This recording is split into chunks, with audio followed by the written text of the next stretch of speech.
Hello, and welcome to Jason Cabinet's Experience. I'm your host, Jason Cabinets. Here at Cabinets HR, we're doing an equity crowdfunder on the WeFunder campaign.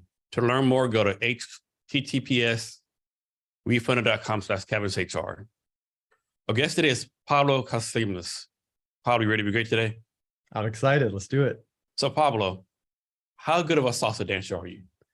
I'm all right. I'm not. So like you start dancing, people stop dancing to watch you and your partner dance, or? It depends on where I am. So if I'm in Miami at a social, not impressive at all. I'm probably like not very good.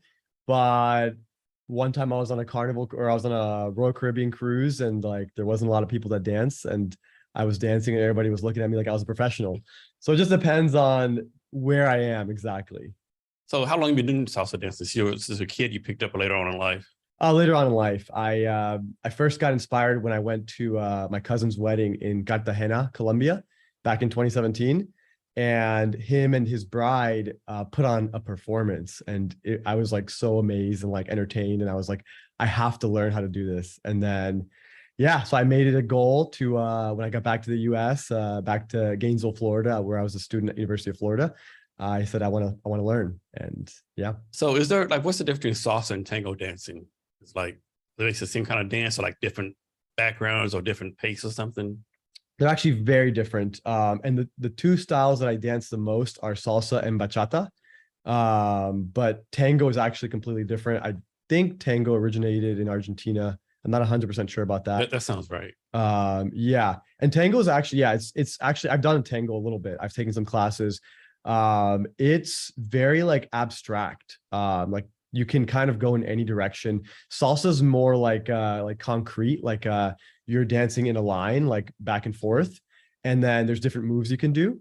But yeah, tango, you can kind of like step in any direction. You can speed it up, slow it down. Whereas salsa, I guess in both cases, you're going with the music.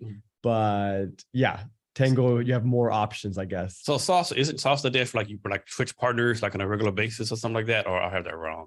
Wait, say it again. Like salsa, isn't that where like you switch partners on a regular basis? Yeah. So yeah, usually like I go to salsa socials, like usually at socials, like every single time there's a new song, you find a new partner and then you dance for that song. So yeah. Okay. And here we had an instance where like you had a girlfriend or something, and like, so like, why you dance with her, don't dance with her, or just like part of the culture that whoever comes on Nick, you gotta dance with them. Like, yeah. So I didn't have that issue. I think that sometimes happens. Like sometimes like in a relationship, maybe one of the partners is like not jealous or like, jealous or insecure or something. Yeah. Or just not comfortable with that. And I think they usually like communicate that. But yeah, in my last relationship, like that was never a problem. Like we would go to socials together and like we would both dance with other people. So yeah. Yeah. I had a good friend, well, I was a married couple, right? They're both good friends. The lady was an avid salsa dancer. Like every Saturday night, I think every Wednesday or Saturday, she would go salsa dance. Husband would never dance, right? And she would always invite me, like, I can't watch you dance on the men, right? You go salsa dance to yourself, but I'm too fucking jealous, right? I can't do it. Like, have your fun, come back safe at night and we're good, right? Yeah. And usually that's not super common with salsa. It's actually more common in bachata, because there's part of bachata, there's it's called sensual bachata. And that's kind of like when you're kind of closer with your partner and you're doing like body rolls and like other things that are a little bit more like intimate, I guess. And so in those cases, like a lot more partners in relationships are maybe less comfortable with that. Reasonably so. But so have you been doing any salsa dancing here? Yeah, actually I have. Okay, good. Yeah. Yeah, actually quite a bit. So yeah. Good. So do you like practice salsa dancing, or you just do it as a hobby, or like something fun for you to do? Yeah, I do it for fun. It's kind of like get my mind off of things and like meet people and like have a good time. I have taken classes previously, like I've taken a lot of classes, but I haven't recently. I do long-term, I want to get really good. Like I'd love to be like professional level or, close to that one day. But now's not the time. Maybe go and dance with the stars or something. I don't think I'll ever be that good. But yeah, I would like to be like a pro one day, like be able to like put on a good performance. So like one day I want to do like private lessons and stuff like that. But right now it's not the time. I have too much going on right now. How does it work? Like you're salsa dance with a bunch of people you don't know, and like two people start salsa dancing. one is like very high level, one is like a beginner. How does that work? Like, do they like quickly switch partners because they don't not a good talent match, so to speak, or does like the person with the high skill kind of like cover for the low skill person? Yeah, that's actually a great question. So it's really interesting. So usually different things could happen there. Usually if the experienced dancer is a nice person and open to maybe helping teach or just giving that person the opportunity to dance, then they'll just have the dance with them. Sometimes, you know, they'll kind of like talk them through a little bit, like, oh, you should do this or you should do that. But sometimes they'll just enjoy the dance, even though it's usually not very enjoyable because the other person does not really know what they're doing. Yeah. Sometimes they're really stiff, or you, as a lead, you have to maybe like lead extra, you have to be extra firm with your movements. But yeah, in some cases you'll have, especially in some people that are just like maybe a little bit, I guess, cocky or snobbish or whatever. They'll just be like, oh no, like I don't want to dance, or they'll turn the person down. Okay. And is it like does each salsa dance last one song, 2 songs, 3 songs? Yeah, it's just one song. So do one song and you find someone to switch. Yeah. And then sometimes, like, I mean, if you have like a really good dance with somebody you've never met before, sometimes they'll be like, oh my gosh, like, let's do another dance. Yeah, like chemistry hits or something. Yeah. So sometimes that happens, but usually the general rule is songs over, you switch. Exactly. Yeah. That's what everybody does typically. Okay. So moving on, powerlifting. So I don't know your measurements right, but most people think of powerlifting, they think it's about like 6'4", 300 pounds, right? And so you're like, you know, not simple frame for powerlifting, I don't think, right? How do you get interest in powerlifting? Yeah, actually, I've been doing powerlifting for a really long time. I picked it up actually from my brother who's like a year and a half older than me. Well, actually, even before that, I started going to the gym as a freshman in high school. And when you first start going to the gym, you don't really know what you're doing. So in the beginning, I would just do a bunch of random machines. And then my brother over time got into powerlifting. So like doing like bench press, squat, deadlift. And so naturally, I mean, the first lift that I started doing in high school was bench press. That was like the first like non-machine lift that I would do. And then over time, as you get more comfortable and you want to push yourself more. And so eventually I started doing deadlifts, and squat was the last one for me to pick up because I just really struggled to get the form down. But yeah, it was at the end of 2014, I believe, that I started squatting. So yeah, I've been powerlifting now for almost a decade. And what do you get out of it? Like, you do this mental health, physical health, just another hobby? What's your goal with it? Yeah, it's a little bit of everything, right? So it's it helps clear my mind off things. It's really healthy. There's a ton of benefits. It's great for longevity. So like one of the biggest issues that people have later on in life is that their muscles start to deteriorate, and that could lead to a lot of other things like injury or breaking a bone, or things that ultimately end up leading people to die, right? Like if you break your hip or you fall or whatever. And so having strong muscles is really, really important for that. And powerlifting is one of the best ways to combat that, or to reinforce your bones and your muscles. And so yeah, I do it for a lot of reasons. For me, it's like, I love the challenge of it. It's something that you have to constantly be pushing yourself. Each time you go to the gym, it's like, can I do 5 pounds more? Can I do 10 pounds more? Right. And you keep upping the weight, and it's like a mental challenge, which keeps it really, really exciting and engaging. It's also something that doesn't take a lot of time, right? I can go to the gym 1 hour, twice a week, 3 times a week, get my workout in, and you feel good. You feel great afterwards. You obviously get really a lot hungrier, but it helps you in every aspect. Helps you with your sleep. So yeah. So what's the difference between like powerlifting as regular weightlifting? Yeah, I feel like when you say regular weightlifting, you're probably referring to like just somebody who just goes to the gym and like works out and like maybe does like curls or machines. So powerlifting specifically refers to compound lifts. So typically you're talking about deadlift, squat, and bench press. Those are the 3 main ones, but there's a couple of others like overhead press, and I believe there's a few more, but those are kind of like the standard lifts. In competitions, when you're doing competition powerlifting, the main 3 are deadlift, bench, and squat. And have you entered any powerlifting contests? Never. Maybe one day. I kind of want to, but it's not really a priority. I have like So in the back of my head, I have like certain goals that I want to hit, like certain weights I want to hit. And once I'm able to hit those weights, I feel like I'll be like, all right, maybe I'll enter a local or regional competition, just to see kind of like where I place. And you go to back in Miami, do you go to gym specifically that only tailors to like power lifters, or you just go to a regular gym? Yeah, just a regular gym. So when I lived in, so back when I lived in Gainesville, Florida, I would go to for my last 2 years living there, I would go to a specialty powerlifting gym. And that was actually really great because it helped every single time I was there. I had a coach, and it was a really good coach. He's a starting strength certified coach.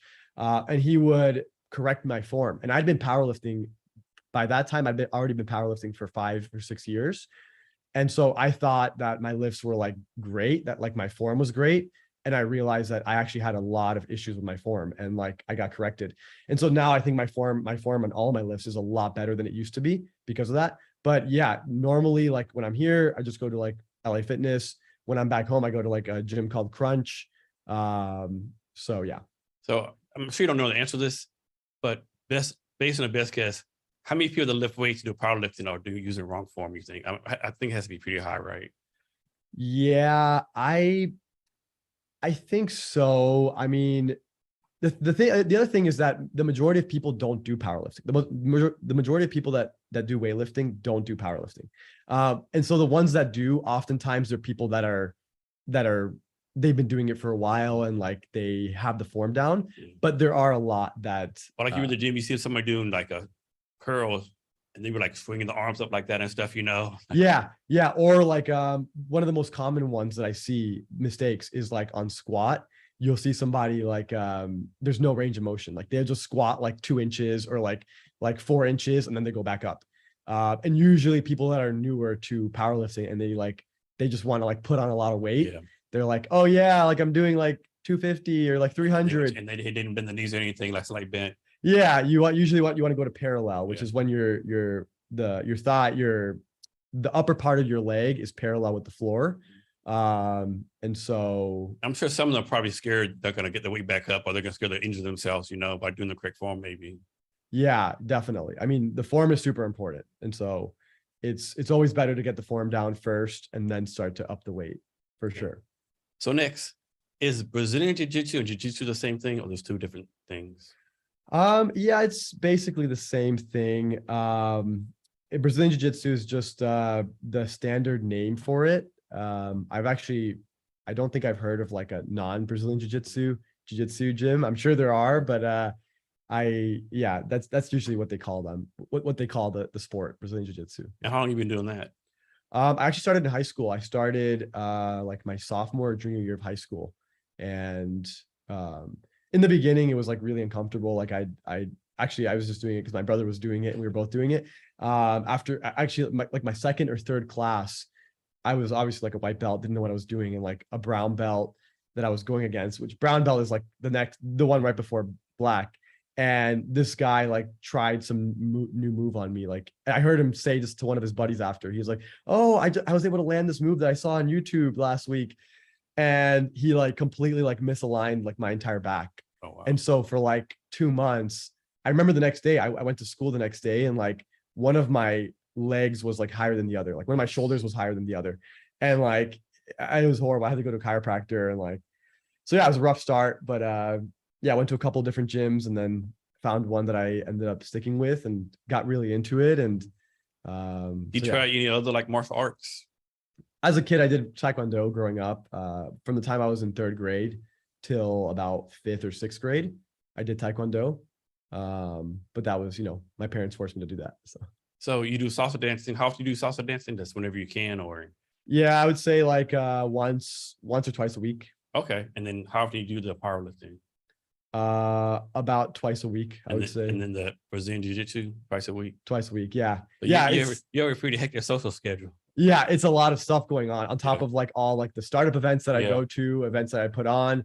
Obviously, work is like my priority. So but I'm sure it makes you a better person, more balanced, more organized, doing that stuff, getting your mental health done versus just like working, overthink. Yeah, I think like it's super important to take care of your mental health, right? Like if you want to build a $1 billion company, or if you want to build a top venture capital firm, or whatever you want to do at a world-class level, then you need to have your mental health top of mind. Like that needs to be your priority, as well as your physical health, right? So eating right, sleeping right, exercising. And so all those things for me, they're a way for me to keep my mental health in check, meet a lot of great people, have a good time, and then also, get some good exercise in as well. So like, I know you do a lot of networking, especially in Seattle. A lot of them like start at 6, and 8, 8 at 9, and at 9 o'clock, you probably get home at 10, probably stay up a little bit late. So how do you like balance like your mental health when you know you have to stay up late doing this networking stuff? For sure. Yeah. So this is, I feel like I've gotten my exercise habits down. I've gotten diet down for the most part. I have a lot of really healthy habits. The last one that I'm really working on now is trying to get my sleep to be consistently, getting 6 to 8 hours, but ideally 7 or 8 hours a night. And that's been the most difficult for me. So yeah, there's many nights where I definitely don't get that amount of sleep. Now, so. do you prefer like go to bed at 10 and wake up early in the morning, or do you prefer like stay up to midnight, 1 in the morning, wake up 8 or 9 o'clock? Like, what do you? I'm a night owl. Okay. I'm not a morning person. I wake up in the morning early all the time because I have to for meetings or calls or whatever it is. But I am not a morning person. I've gone through phases over the past couple of years, when we were building our accelerator, when we were building our firm, which we're still building, that I spent many nights staying up till like 4, 5, 6 a.m. I've had many nights where I'm up working, the sun comes out, and I'm still working. So yeah, that's the one that I really need to work on, and I've gotten better about it actually this whole summer. But I still have a long way to go. Okay. And your parents, they were born in the Dominican Republic? My mom was. Your mom was? Yeah. Okay. And so this, she came from the Dominican Republic. How often do you go over there to visit yourself? Almost every year, actually. Okay. Yeah. So I've done the math. I have between aunts, uncles, and cousins, I have over 100. Okay. In just the capital alone, in Santo Domingo. Okay. So yeah, I try to go once a year or once every 2 years, to spend time with family, or sometimes just like as a vacation I go to like Punta Cana sometimes, which is like the really touristy area, to like all-inclusive resorts. But yeah, it's a great country. It's so beautiful. The people there are like so generous. Like they will give you the best of whatever they have. If you walk in somebody's house, it doesn't matter if they're poor and they don't have a lot, they will offer you whatever food they have, whatever drinks they have. I love it. I love going there. It's amazing. So, most Americans get an F- on geography, right? So I'm sure most people don't have a deal with that. So Dominican Republic actually shares an island with Haiti, correct? That's correct. Yeah. And so one thing that interests me, of course, I might be ignorant to this, but it's like you always hear news about Haiti, like there's another earthquake, there's another riot, there's another something else. Like, man, Haiti can't get a break. I know. But like Dominican Republic, I mean, at least you don't hear about the news, like stuff getting bad. It's like those islands, like there's not much difference between Haiti and Dominican Republic as far as stuff is going on. Like, does Haiti just have a bad luck, or just we don't hear what's going on in Dominican Republic? Yeah, that's a great question. And I don't have the full answer here, but there's a lot of reasons for this. I think luck, bad luck. Yeah, that's part of it for sure with the earthquakes, right? Because like we never really hear about earthquakes like in Dominican Republic. But then when you go back to the history of it, right? So because Haiti was actually colonized by France, I believe. By France, yeah. That revolt was like Dominican Republic ever like colonized or anything like that? Or they were by the Spanish. Spanish, yeah. Okay. Yeah. So Dominicans are a combination of Spaniards, and the Taino Indians. And I believe there's like one other population that was part of that. But yeah, I think the difference between the way the Spanish would colonize and the way the French would colonize, that was what led to, the differences there. And then also like, technically Haiti, they actually overruled the French. So because they revolted, they were the only successful slave revolt. Yeah, I remember that story. I can't remember the guy's name. I remember that story. Yeah. Actually, Ben Horowitz wrote about it in one of his books. I forget the name of it, but he has a really good book where he talks about the history there. And yeah, unfortunately, what you've had for history. Since the revolt, you've had a lot of corruption with the leadership there. You've had a lot of corruption with the wealthiest people there. There's a lot of crime. It's the way that they're doing things in Haiti is, it seems almost like the way that humans would get things figured out like 300 years ago, you know, like just fight somebody, kill somebody, take what you want, you know. Now, obviously, this is with my limited context. I've never been to Haiti, but I have good friends that are Haitian, and I've talked with them quite a bit. And this is what it seems like is going on over there. There's a lot of corruption. Which, I mean, there's corruption in every country, but there's just like different levels of it. And I think Dominican Republic just hasn't seen that level of corruption. And also the other thing is that Dominican Republic has had the benefit of the tourism industry.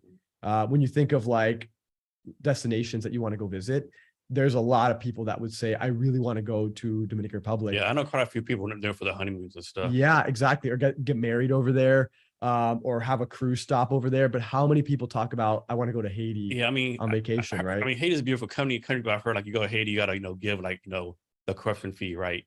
You gotta pay this guy this tax, you know. Yeah, and then here's the other thing is that one of the reasons that Dominican Republic is just naturally or appears more beautiful is that the French, when they were colonizing, they got into farming tobacco, right? And I believe even Haitians beyond that. And tobacco drains the nutrients from the soil. And so you've got a country that just has had everything happen to them, right? On top of the soil. I mean, you're a Haitian, you gotta be like, man, are you kidding me? Like, what else could come? Like, I remember one time I had an earthquake 1 year, like a year later had another earthquake just as bad, and like coups and revolts. Just back to back, yeah. Hurricanes, which hurricanes hit both, but yeah, they've had some tough luck. Now, is that an open border between the two countries? Like, can people of both countries like go back across the border like we do in Canada, Mexico, kind of sort of? Yeah, that I don't fully know the answer there, but from what I remember hearing is that Dominicans are actually trying to keep, almost like put up a wall or like prevent Haitians from coming to Dominican Republic. This is what I've heard. And so it's difficult. There's tons of Haitians in Dominican Republic, but I know it's not easy for them to get there. I actually got the chance of meeting Wyclef Jean when I was in Miami back in April, and I got to hear his story, and he's got a fascinating story. I mean, he was literally like talking about, he said this quote, he said, when I say I made it from the donkey to the Ferrari, he's like, I mean it. He's like, I grew up in a hut. He's like, I don't know if you know what a hut looks like. He's like, I'm talking about one pair of underwear for the year. And he now obviously platinum artist, you know, extremely successful, accomplished. He's like, when I first came to the United States and I was living in the projects, he's like, I said, y'all are weak. He's like, I don't know what struggle is. Y'all don't know what poor is. Yeah. So, you know, it's incredible to see what some people have gone on to accomplish, you know, growing up in those circumstances and making it out of there. And, but yeah, I think that, you know, I think the country could use a lot of help. And I think that there's a lot of issues that they have to deal with. Yeah. I was in the Army for 25 years. I tell people all the time, like, most Americans have no idea what poor really is, right? They have no idea what destitute is. Yeah, everything is perspective. Yeah. Everything is perspective, for sure.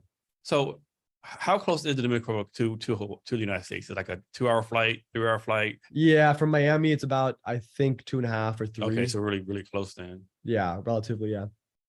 And so you know how old your mother was when she came over here? She was in her 20s. Okay. I don't know the exact age, but I believe like late 20s. Or let me see, it may have been early 30s. And you were born in Miami? I was, yeah. So my mom actually came to Miami with 3 kids as a single mother. Okay. So she things didn't work out with her ex-husband at the time, and she took her kids, and she's like, I want to pursue a better future, and I want to have a better life for my kids. And so she took her 3 kids and went to Miami without knowing how to speak English, without having a plan. She had a friend of a friend of a friend or something that let her crash, and she like her and her kids slept on a balcony for their first couple of months when they were in Miami, and until she was able to get on her feet. And from there, she ended up getting a job at Burger King, actually, in the drive-thru. She would go there every single day, like asking them to hire her, and like they kept telling her no because she didn't speak English, and eventually they hired her. And so she was working the drive-thru without speaking English. She would always tell me that she hated when people would say like, no pickles, extra cheese, no ketchup, because she didn't know what any of that meant. And so she's like, can you just take the burger? You know how it comes. And she had 2 jobs. So, I mean, obviously you're trying to support 3 kids and you're making minimum wage. So she was working Burger King night shift at the drive-thru. And then during the days, she was working at Sears, folding clothes. So yeah. So how often did this happen? Like, you're a kid, teenager, or kids maybe, and maybe you're struggling with something. You're like, man, I can't do this. Your mom gives you that side eye look like, son, are you kidding me right now? All the stuff done, you're like, fucking suck it up and figure this shit out. Yeah, for real. I mean, yeah, it's interesting. I don't remember too many of those conversations, but I'm sure that maybe she felt that way quite a bit. The other thing that I found really fascinating or interesting is that when I first wanted to start a company, it was like my mom wasn't super like supportive in the beginning. She was more like, just get a job. She just wanted like job security and for me and my siblings to have like a good paying job that's stable, right? But when I think about it, being an immigrant is like the truest form of an entrepreneur, right? You're like leaving behind everything that you have, going to a new country with nothing and not sure about the challenges that lie ahead, right? Which is like the same thing, right? The analogy that I know Jeff Hoffman said this, a lot of people have said this analogy, but it's like jumping off a cliff and trying to build a parachute on the way down, right? And so that's kind of what being an immigrant is. And so when I think back to my parents being immigrants and then me starting a company or trying to build a firm, I think there's a lot of overlap there, but it was interesting for me to see how like for my mom and my dad in the early days, they just wanted job security. They didn't want me to, and they didn't think that this was a good idea or anything, in the early days. Now they're very supportive. It's different, but yeah, it's just interesting. So this one thing that kills me off of this country, right? Like the United States is built on immigrants, right? Immigrants build the country. We have people nowadays like, oh, there's too many immigrants over here. Let's put up barriers and stuff. And of course, there's some people coming here want to do bad things. Of course, there's always bad people in groups. Like majority of people, like your mother, they want to come over. They want to have a better life. And like, my thing is like, when it becomes a day where people don't want to come to America, that's when we should be worried, right? If people come to America, I think we're doing a good job. Agreed. I agree. I mean, I think it's one of those things that it's not an easy problem to solve. You can't just say like, let's open the borders and let anybody and everybody come to the US. At the same time, there needs to be a better system for people that are genuinely hardworking, want to contribute to society, or just want a better future to be able to come here and, work hard and do, make a better life for themselves, right? Like there needs to be a better process for this, I think. And I think we have a long way to go for our country to figure that out. And I think that there's a lot of long-term potential and benefit if we can figure that out, because like you said, a lot of immigrants contribute more to society than a lot of people that were born in this country. Yeah, I mean, I believe there's a statistic, and I can't remember the exact amount, but I believe more than 50% of Fortune 500 CEO or executives or CEOs maybe are immigrants. It was something like that, 50 or 60%. So yeah, these people are working hard, they're contributing, and then others are taking the jobs that no Americans want to work. Yeah, right? like ain't no American picking strawberries in the field, right? Yeah, like exactly. When my first post-army job, I did HR for a seafood plant in Alaska, right? I mean, it paid good, right? You work overtime, you work 16 hours a day, you make like $6,000 a month, right? But it's hard work. You got to stay there, cut fish. I mean, it's not easy, right? Maybe we might, out of 600 people in the plant, maybe 3 were Americans. Yeah. Most were Filipinos or third country from Africa countries like Uganda, Somalia, Kenya, right? We'd have no Americans, right? Maybe 2 or 3, right? And we would go like try to recruit Americans, right? Like, shit, I ain't doing that, because most people can't stand on their feet for 8 hours, right? Yeah, it's intense labor. And people who come in from another country, they have a different mindset. They're willing to do whatever it takes, right? There's a difference between needing something and wanting something. Oh yeah, big difference. And a lot of Americans that are born here and maybe had a comfortable upbringing, a lot of them may want to succeed and want to have a better future. But when you come here as an immigrant, you need it. You need to be able to provide for yourself. You need to be able to provide for your family. And so it's a different mindset, and you're willing to do different things, right? You're willing to work harder. You're willing to take jobs that others who are not willing to do that wouldn't take. Yeah, I think America's already had like an interesting relationship with immigrants. Like you go back in history, there's always some kind of law, like the Chinese law, the Italian law, like where they cut like, quotas like in half or a third. No more Chinese. The Chinese built the railroad. Okay, no more Chinese here, right? Or ours. So it's like always generation. There's always like a law against a certain group of people. Yeah, 100%. Yeah. And then speaking of being soft, so you know who Evander Holyfield is, right?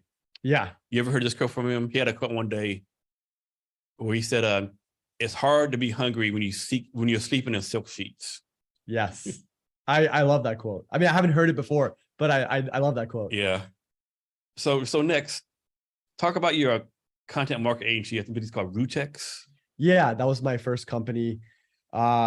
Initially started, so going back to the immigrant thing, when I first went to college, I really was fascinated by the world of entrepreneurship and business. But again, my parents always wanted security. They wanted job security for me. And so they would always tell me, you have to be a doctor, lawyer, or an engineer. And for me, like, I want a business, but I ended up choosing engineer because I hated reading and writing. So I wasn't going to be an attorney or a lawyer.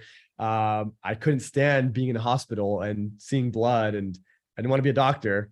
So engineer was the most clear path. So I studied industrial engineering. After 2 years, I got my first internship with a Fortune 50 company called Pratt & Whitney. They're under United Technologies Corporation. And Pratt & Whitney makes jet engines for military and commercial jets. And after 1 month of being there, I realized I was miserable. I said, I don't want to work 9 to 5. I don't want to be an engineer. And I'd never want to work for a corporation. And so immediately I came up with the idea for my first company. I would sit at my desk at work, brainstorming, watching YouTube videos, listening to audiobooks.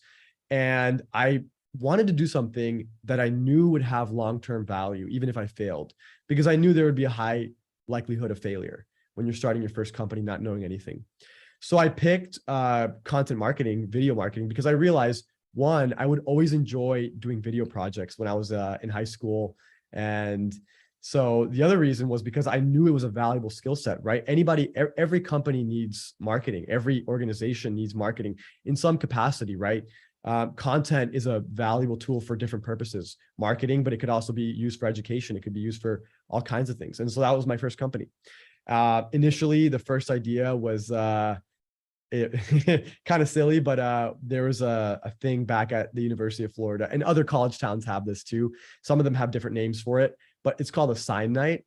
And so when a girl's turning 21 years old, she'll have like a sign night. And so her friends will print out this sign that will have like a combination of like everything that the girl loves, whether it's like an album or like a food or like, whatever describes their personality. On the back of it, there's 21 things that they have to do that night when they go out on the 21st birthday. And so they wear the sign out that whole night.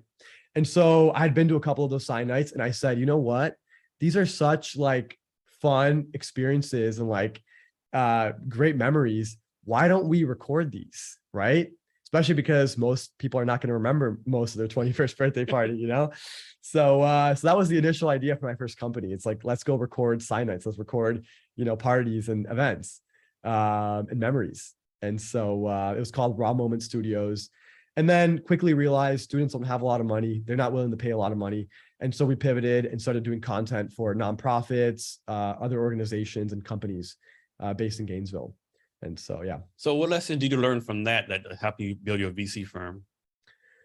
Yeah, it was a long journey. I was running that company from basically the beginning of 2016 up until about a year and a half ago. And so many lessons learned there.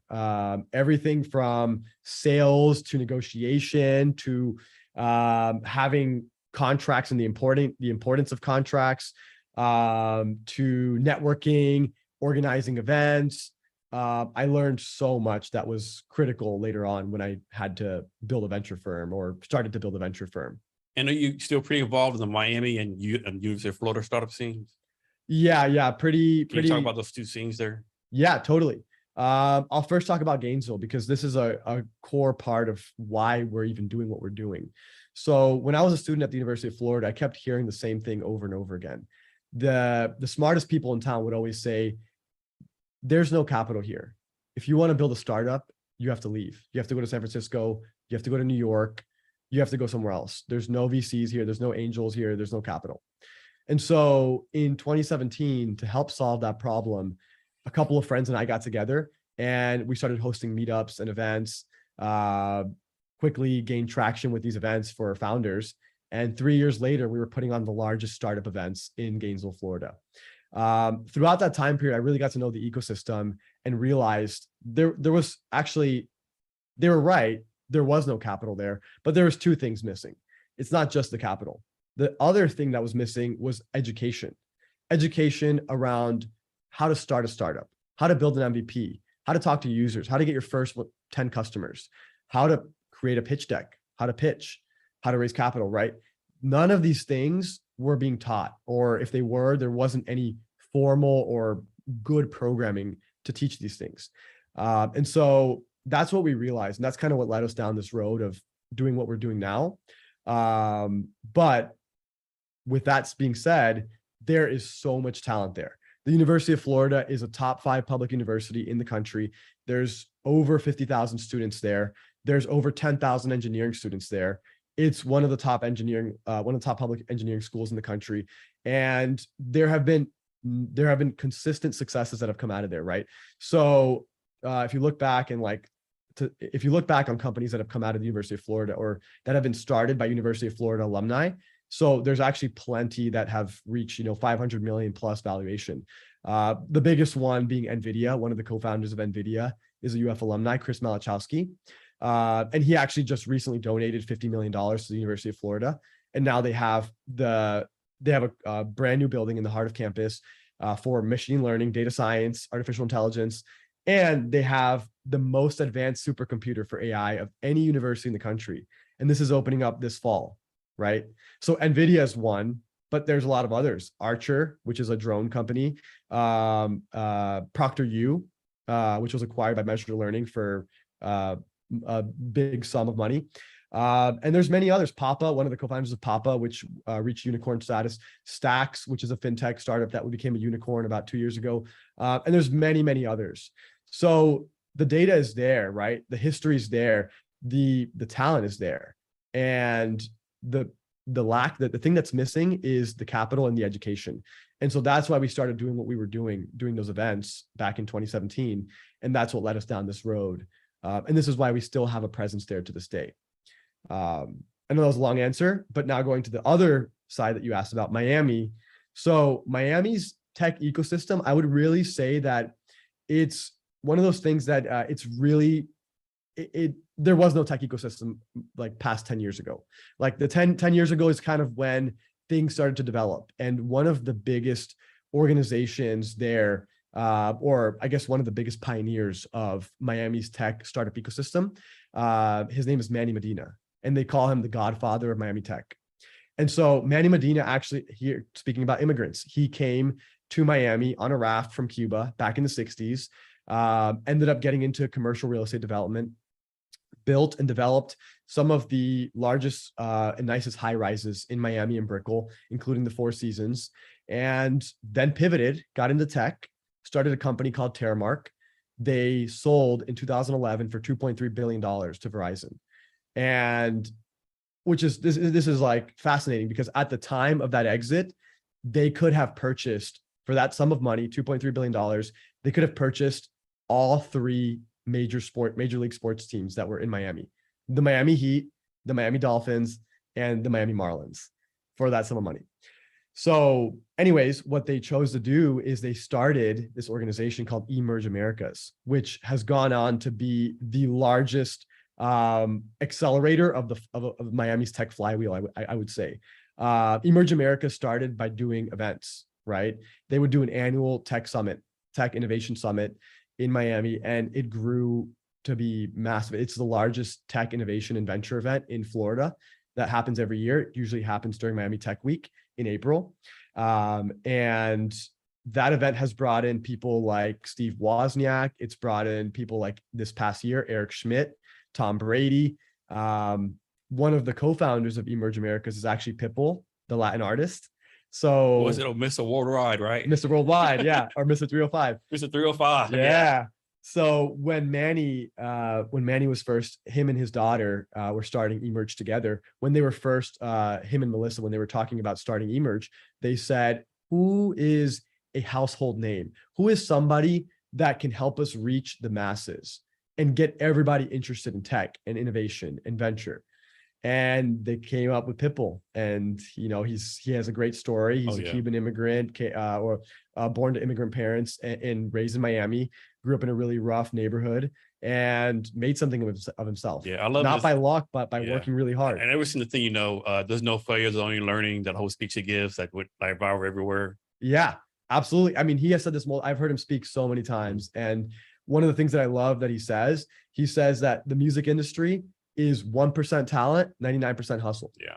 And I believe it. I mean, this is everything, right? Whatever industry you're in, is 1% talent, 90% absolutely. hustle. So going back to your question, Miami's tech ecosystem, it was initially, I guess, kicked off by Emerge Americas, the Medina family, Pitbull, and really had a spike in 2017, 2018, when the crypto and Web3 started to take off, right? So when Bitcoin had first gone up to hit $20,000, and there was this craze, all of a sudden, Mayor of Miami, another key contributor to the ecosystem. Is that the one who's running for president now? President, okay. Francis Suarez, yeah. And what he's done in Miami is absolutely incredible.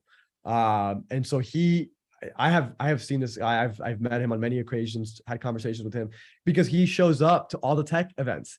He shows up, he speaks at all the big major. So he's like invested. He doesn't talk the talk, he actually walking the walk, and absolutely and putting his time into it. That's great. Yeah. So many people say, "Oh, we're in tech, or whatever industry you want to pick, I'm in it," and they're like, they're nowhere to be found. Yeah, no, 100%. And so he's, like you said, he's walking the walk. So and he helped accelerate the adoption of like crypto and Web3 in Miami. And all of a sudden everybody's like, all right, let's go build a Web3 startup in Miami. And so that ecosystem really took off, obviously, with the different events that have occurred, and fraud, and the crypto market, ups and downs, that has kind of hurt that ecosystem a little bit, but it's still there, and there's still some startups that are in that space that are thriving and growing. But that was the initial big spike and big wave. And now fast forward to after COVID hit, there's a lot of places in this country that were closed for a long time after COVID, and Seattle being one of them. And the state of Florida, they had a different way of addressing Florida, the Texas. pandemic. Going to visit Texas, like no one had a mask on, like fuck COVID. We're Texas, Right. And I'm not going to say which approach I think was more effective or better. I won't give my opinion on that. But one thing that benefited Florida's economy, was remaining open or closing for just a short period of time. And so everybody said, we can't run our businesses here. We're going to move to Florida. We're going to move to Miami. And so now you've got, fast forward, the flywheel is in effect. And now you've got all these massive hedge funds, private equity firms, and startups and tech companies that have relocated and have offices in Miami. Yeah. So there are ecosystems. They were taking a lot of people move from like California, Chicago, Texas, Pack move there. Obviously, the biggest one, Tesla. There's a Caterpillar moved to Chicago, just that they were open for business, Absolutely. Yeah. One of the companies that moved from Chicago to Miami, Cameo, which is a unicorn startup. That's the one like the celebrities make little videos, right? Yeah. So the founder, Steve Galanis, we actually we met him at one of the events in Miami, and he's actually coming to Gainesville, Florida to speak for an event that we're putting on. He's going to be one of the keynote speakers there. Nice. But yeah, there's been many others that have moved down there and started or moved their companies, and it's exciting. The flywheel's in full effect. It's growing. It's not stopping anytime soon. And we spend about half the year in Miami, and we do some stuff down there, and we're looking to continue contributing to that ecosystem as well. So change subject for a little bit. I will go back to tech, but are you a Florida Marlins fan? To be honest with you, I've never been too big on like many sports. Like basketball was my main sport growing up. And then now I'm like really into like martial arts and like MMA, so like UFC. So my two biggest sports that I watch and follow are UFC and NBA. So I'm a big Miami Heat fan. All right. But y'all might get Dame Dollar pretty soon, what looks like. The what? Damian Lillard might be going to y'all pretty soon. Yeah. At least that's where he wants to go. And to be completely honest, I don't follow the day-to-day. I usually just watch the games when we're in the playoffs. Because I'm doing too much. I don't watch much TV at all. I watch fights more often because those are more irregular. They're not as frequent. It's hard to keep up with games when you have like 2 or 3 games a week. Yeah. That's a lot. So yeah, I don't really follow the normal season. I just, once we're in the playoffs, I start watching the games. But I am a big fan, and I grew up watching the Heat games as well. Okay. So what's your take on this, right? And I'm kind of exaggerating. Like, it's like some startup people that say, if you're a founder, within 9 days, have the MVP, product market fit, make money. And other people say, well, it's a long journey, 5, 6, 7 years. Like, to me, it's like two extremes, right? Like, how do you balance those two? Like, to me, the advice from those two groups, like, contradictory, So anybody who says that starting a startup is an easy process or a quick way to make a lot of money is bullshitting, or they just don't know what they're talking about. Building a startup is a long-term thing. The average timeline from start to exit is 7 to 10 years for a startup. And so I would never take advice or listen to somebody who's telling you that you can build a $1 billion company or a successful startup in 2 years. Now, that's not to say that it hasn't been done. It has been done, but those are the exceptions. And there's usually a lot of variables there that are not revealed. So like, people talk about these case studies as if like, oh yeah, like they did it, I can do it. And then they're missing some key part of the story. Like, maybe that person was building a startup based on another business they had already started, and they already had all the connections, and they already had the validation and all these things. Or maybe they've already sold 3 startups, now they're building another one. And so again, there's a lot of variables there, but I would never start a startup because you want to achieve something remarkable in a very quick fashion, or you want to make a lot of money quickly. It is absolutely a grind. It is a hard thing. There's not really any shortcuts, that you've got to, it's a long process. You have to go through the motions. You have to talk to users. You have to build a product that people love. And there's not really any way to get around that. And there's no easy way to do those things. Typically, it's usually quite a challenge. So, yeah. So we talk about, what like capitals like San Francisco, Seattle, New York City, Boston, let me face that. So if you're in a big city, even like maybe like say in Dallas, Texas, right? It's hard to get capital, but it's not that hard, right? But if you're like,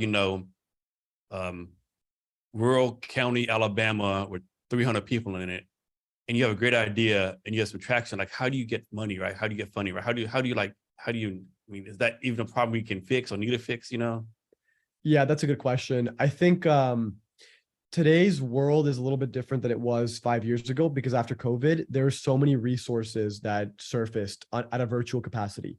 So I think there's a lot of accelerators in this country that are actually remote. Maybe a lot of them are going back to in person, but there's still some that are remote. And, there's other programs that have done a great job reaching out and getting plugged into different ecosystems, like Techstars, for example. And like, there's actually a Techstars, I believe it's Birmingham, or one of those, I think it's Birmingham, Alabama. So again, if you're in one of these cities in Alabama, that's maybe like out in the woodworks, and you have an idea and you want to start a startup, that's your first step. I mean, if you really believe in it and you really are willing to make the sacrifices, moving to Birmingham for a couple of months or commuting back and forth shouldn't be something to stop you, right? So I do think there's something to be said about being in the right places. It's very hard to build a startup successfully if you're in the mountains of, I don't know, West Virginia, and you don't have any Wi-Fi. Like, good luck, right? Although I have heard that I think West Virginia is actually one of the fastest, or one of the faster growing startup ecosystems in the country by percentage points. But I think like you need to be in a place where you can hire talent, where you can raise capital. Even if you can do a lot of these things virtually, there's some things that you're gonna need. I'll probably get killed for this. When you say Virginia, like a tech, like I just had images like a guy mass producing banjos, with no Wi-Fi, Yeah. and like ordering moonshine or apple something, Exactly. Yeah. I think like probably both of our perceptions are like completely far off from reality. Yeah. Because I did see an article not too long ago that like West Virginia's startup ecosystem is one of the fastest growing by percentage in the country. So there's something going on. It was either West Virginia or Virginia, but one of the two. So talk about the importance, and you do a great job of this, the importance of people putting themselves out there, where you're a VC, startup founder, or even like trying to find a job. The importance of putting yourself out there. Say it again. The importance of putting yourself Oh, the out importance. Okay. Yeah, absolutely. Like if you really want something, you got to be willing to try different approaches. You got to persevere, you got to persist, right? And so if you're looking for a job, then you want to reach out to a lot of people. You want to be sending some cold emails, right? Finding who has the positions that you want to have, reach out to them to learn from them, reach out to the companies you want to work with, cold email, find people to make intros. Same thing in the startup world, right? If you want to build a startup and you're trying to raise your first round of funding, you're going to have to email a lot of people, and you're probably going to have to send a lot of cold emails unless you already have a massive network and you can just raise money from your friends. The reality is you're going to have to get out there, put yourself out there, do pitch competitions, go to events, get on podcasts, do whatever it takes to get the necessary reach and get in front of the right people. It's incredibly important, especially in the early days. Now, I think there's a balance to this. So like, yeah, you can't network all the time. You gotta build something, right? You gotta build something. I think some people get carried away and that's all they do. The reality is you need to understand what getting yourself out there or putting yourself out there is for, right? So if you're raising capital, you need to put yourself out there so you can meet investors, get in front of investors and close your round. Or if you're trying to hire people, you need to get out there so you can meet the right people, unless you're just going to hire a recruiter. Then you got to get out there and meet people and interview people. But when it's time to build, it's time to build. And if you already raised your round and you're going to networking events every single day and it was easy to do here in Seattle, easy to do. Easy to do here. Yes. I've been here. I flew in, I believe May 22nd. So I've been here now almost 2.5, but just over 2 months. And I'm not exaggerating. I've been to over 45 startup events. Yeah. Startup, tech, venture, innovation events here. It's easy to do in an ecosystem like Seattle. So you can't get carried away. You have to. You have the gaming stuff, going on, stuff in Bellevue here. It's like, yeah. And then there's like all these groups, you're like Founders Live, Startup Ground. Yeah. What's his name? Bob Crimmins does a Startup Haven. Yeah. You can easily be overwhelmed. But you got to have some discipline, I think. Absolutely. Yeah. And at the end of the day, if you're building a startup, it's not about raising capital. It's not about getting publicity or all these things. It's about building something that people love. Right. And that should be your core focus, is building a great product. And you can make a point. I think a lot of founders, they miss opportunity with networking, like to recruit people to come on the team, right? I mean, maybe we can't hire them right now, but like maybe in a year or so, like I think too many people don't have a talent pool, a talent bench, so to speak, right? Can you talk about the importance of that, having a talent bench? Absolutely. Yeah. Like, especially in a startup, because they grow so rapidly, or they can grow so rapidly. And when it's time to scale, you have to have the right people on board to scale with you. And so I think you need to build those relationships earlier on. You need to be talking to either recruiters or people that you think would be a great fit that you're ready to hire once that next big contract comes in, once that funding comes in. You've got to be having those conversations and building those relationships, because oftentimes the best people that you could have, the best candidates that you could have to work at your startup are people that are not going to immediately say yes, that you need to get to know them and that you need to convince them over time. I mean, because people hiring, they want to see traction too, right? Exactly. I can't just come work for free for 6 months. I got to see some kind of plan where you're like, money's going to come in, right? Yeah. In a way, it's the same thing as like choosing a startup to invest in, right? Like if a top level AI ML engineer is going to join a startup, they're going to do their diligence. They're going to vet that company as if it's an investment, because it is in a way, right? Yeah. Like they're going to be compensated with stock. If the company does great, that stock is going to one day be worth a lot of money. And so they're going to vet it in a similar way to how an investor is going to vet a company. And do this, like you said, is Jason a good guy, bad guy, that kind of stuff, like, no, you don't want to work for Jason. He's a jackass. Yeah. The culture fit is even more important there, because you're actually spending the day-to-day with those people in the early days. So. Yeah. And even if you're remote in a startup, you still spend a lot of time doing meetings and stuff too, right? I mean, it's not like a 9 to 5, Yeah. You have to really be able to get along with those people and be on the same page. So next, accelerators and incubators, right? So I know you have accelerator. So many questions. Like first, is there a difference between accelerator and incubator? There is actually. A lot of people use the words interchangeably. Incubators are more focused on incubating the ideas, which is, generating the ideas, coming up with the ideas. So they're like, in a way, it's like pre-accelerator. So different stage startups. Different stage, okay. Yeah. more idea stage. And then accelerators are more focused on accelerating the growth of the company, helping them get their first couple of customers or first 100 customers, helping them raise capital. So yeah, they serve different purposes, but a lot of people use the two words interchangeably. So multi-layered question, like it's me all over the place. Like one, like why should a startup even do one of these things? Like, and like you hear one, like you hear like stories like they invest like $2,000 for 20% of your company. Of course, that's probably a bad example, right? I think one out of Austin recently went bankrupt or something, like, and then like how do you pick and choose which one's the best one for you? And then is there such thing as doing too many of them, right? Like can you do like accelerate every year? Because basically all kind of do the same thing, right? Yeah, in a way.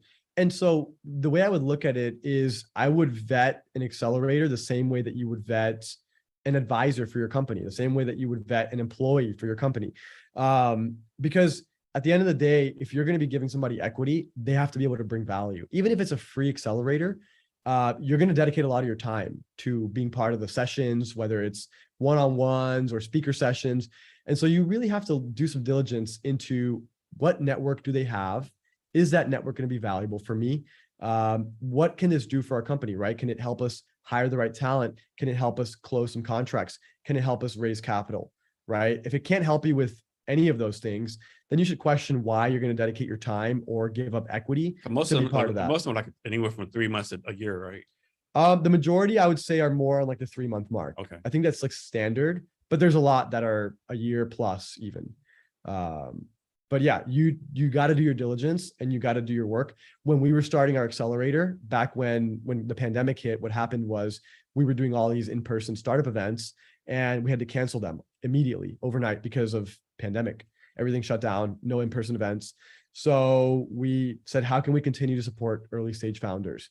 And the only way we came up with was to launch an accelerator, which was actually part of our long-term goal. Our 5-year plan was to launch an accelerator, but instead we launched it in 10 weeks after the pandemic. And so in those early days, we, kind of looking at it from the same perspective, why would anybody want to join our accelerator, right? Because we're just, these random people in Gainesville, Florida, doing these Zoom sessions, bringing in random speakers, so we had to actually sell people on, we had to find great founders and sell them on why they should join our accelerator. And it was a ton of outreach and setting up calls with people and trying to persuade them, even if it was a free program, they were going to dedicate their time to this, right? And so we actually ended up getting some really interesting companies that went through in the early days. And you still doing the accelerator? The accelerator is actually on hold right now. It's on pause. We're not doing it actively right now. We are going to bring it back in the future. The reason that we're not doing it right now is because we're focused on other priorities, which is building our firm, building our fund. We're in fundraising mode, and then also being able to provide value for our portfolio companies. So in a way, we are doing programming, but a lot of it is more private. It's more internal. It's more for our portfolio companies. And we're doing a lot of the same exact things that we were doing for our accelerator, except we're just doing it for a smaller subset of companies, particularly ones that we are working with and ones that we want to work with. So yeah. So when you start the accelerator again, is it going to be mainly for like potential companies you're going to invest in that's based on your theses, agnostic or best company? How's that going to work? I can't give you an exact answer because that's one thing that we need to discuss more and figure out what approach we want to take. But my guess is that we would ultimately maybe grow it a little bit. So start taking more companies per cohort than we used to, and maybe start giving a small amount of funding to every single company that goes through. And then take, a small amount of equity. So I don't know what those deal terms are going to look like. But yeah, we do have a plan to bring it back one day. And we think it's going to be a lot more valuable once we do, because a lot of the things that we're doing now is preparing ourselves to better support startups, right? We're building our network. We're doing in-person events. We're bringing in speakers. We're building relationships with other investors. And so when we go to do our accelerator down the line, we're going to have a much larger pool of potential speakers, mentors, advisors, as well as VCs and angels to bring in for our demo days. So, and how do you find like the people, like, I guess like speakers or vendors? How do you make sure how do you bring in like qualified people to speak? Because I'm sure when people find you have accelerator, like all these people come out of the woodwork, let me speak about marketing, and they're really just trying like, of course they want to sell stuff to your startups, but like they're like almost like used car salesmen like it, right? How do you make sure that balance is there? Yeah, good question. So the way we did it is by doing our diligence and doing some work into the background of the people who were going to speak and mentor. Oftentimes, I mean, we don't really get too many service providers involved. I mean, we'd have usually one or two per cohort, usually a law firm. So like an attorney who's worked with startups previously, who's worked with VC firms. And then sometimes like a tax CPA person, finance person. But for the most part, we're getting actually founders that have built massive companies, founders that have had exits, founders that have had a lot of experience and have learned the hard way, have been in the trenches. So that's how we would normally vet the speakers. We actually had some pretty amazing speakers. I actually just saw yesterday, exactly 2 years ago from yesterday. This popped up on my LinkedIn or one of my social media platforms. So I saw this, but we had Logan Head, I believe he's a CTO, co-founder and CTO for Whatnot, which is the fastest growing marketplace, one of the fastest growing marketplaces in history and the fastest growing YC marketplace in history. So yeah, we had him speak. We had Rob Chestnut, the former chief ethics officer of Airbnb. We had Jeff Hoffman, the former CEO of Priceline. We had a lot of founders. The co-founder of Procter U, which I mentioned, he's a UF alumni. So yeah, we did a lot of work to get these speakers. In the beginning, we didn't have a network like that, and we had to do a lot of cold outreach to get these speakers, and we worked really hard to do that. And you find these speakers do it because they want to go back. They've made it, so to speak. They want to go back. Or why do you think they're doing this speaking stuff for y'all? Absolutely. Yeah. A lot of them have achieved a certain level of success, and they enjoy mentoring. They enjoy giving back.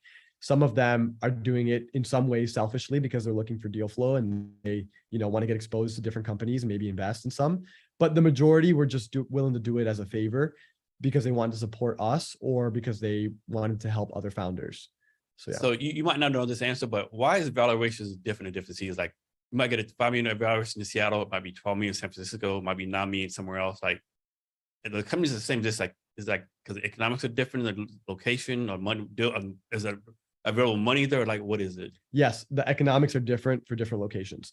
So when you look at an ecosystem like Seattle is a very expensive place to live, and it's very expensive to hire technical talent here because you've got all these massive companies that are willing to pay really well, such startups as for maybe low money and like maybe some stock, or big ass corporation like 300,000 a year. Exactly. It's an easy choice. Exactly. And a lot of people here have what's called the golden handcuffs, right? So yeah. They have a very cushiony, comfortable salary, and it's very hard to give that up. And if I just stay 2 more years, I get all these stock options roll on in, and I can retire, never work in my life.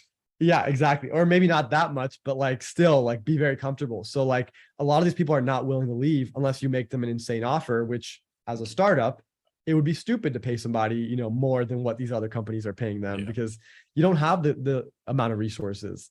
So this is one reason. The talent is more expensive. The cost of living is more expensive. So that just means that you need to raise more money because to build the same exact startup is going to cost you more in this different ecosystem. Now, the other thing is that your valuation is always what the market is willing to give you, right? It's not just like, oh, we're going to raise that $50 million valuation. You can't just say that. It's whatever the market is willing to give you. And so if you're in Silicon Valley, where you have more than 60 venture capital firms headquartered within a 5-mile radius of Stanford, then you can get a higher valuation because the firms are competing against each other, right? If they give you a $2 million valuation and you have like some notable traction, they're going to be like, screw that. Like, I'm going to take this other offer at 10 million, but when you're in Gainesville, Florida, where there are no venture capital firms, or there were none, 5-10 years ago, and some angel investor says, I'm going to put $50,000 into your company at a $1 million valuation, you're going to take that money. It doesn't matter because you have no other choices. You have no other options unless you're doing a lot of cold outreach, right? And reaching out to other firms and other ecosystems, which is usually harder to get a hold of. So yeah, it depends on market. And then it also depends on other factors like the economics. So, all the stats out there show, most people get invested like they're like, look like me, like white guys, and like, non-white people have no investment money, right? So do you find like pressure to invest in, like I said, non-white people versus white people? Do you find minorities like reach out to you for investment, even though their thesis isn't the same what you need, right? That's a good question. I do think just the nature of the space, there's a lot less minorities than there are. Like there's a lot less Latino founders than there are white founders. There's a lot less female founders than there are male founders, right? And so it's very difficult if you want to say like, I'm going to invest in only, underrepresented. It's very difficult. That's the word I was looking for, underrepresented. Yeah, that's it. Yeah, underrepresented. So I do think that as investors and as anybody, if you run an accelerator, if you run a venture fund, you have a responsibility to help equal the playing field in some capacity. But I also understand that it's not super easy. It's not something you can do overnight because the demographics are not there yet, right? So I think everybody can play their part and they can play their role, but it's not easy to, if you want to invest in high quality deals, it's not like you can immediately find all these good deals that are like led by underrepresented founders. They're out there. You can find them. It's going to be a lot more work. And I think some of that work is worth being done. And I think there's a lot of great firms that have focused on that, right? Our firm specifically, we're not investing in only underrepresented founders. Now we do have like a particular interest in backing underrepresented founders, but we don't have like a set percentage or amount that we commit to. I think long-term, we want to, get more clear about exactly how much we want to do in that space, but, or how many, what percentage of underrepresented founders we want to back. But right now we're backing a combination, of. So when an underrepresented founder comes to you with like, their idea or their deck, whatever, and it's not a fit for not your thesis, you take the time, connect with someone else. You take, hey, I want to invest you, but I want to mentor you. Like, how does that work? Yeah, absolutely. So I personally will always go out of my way to support, an underrepresented founder, even if it's not a fit for our fund or not a deal that we're particularly interested in.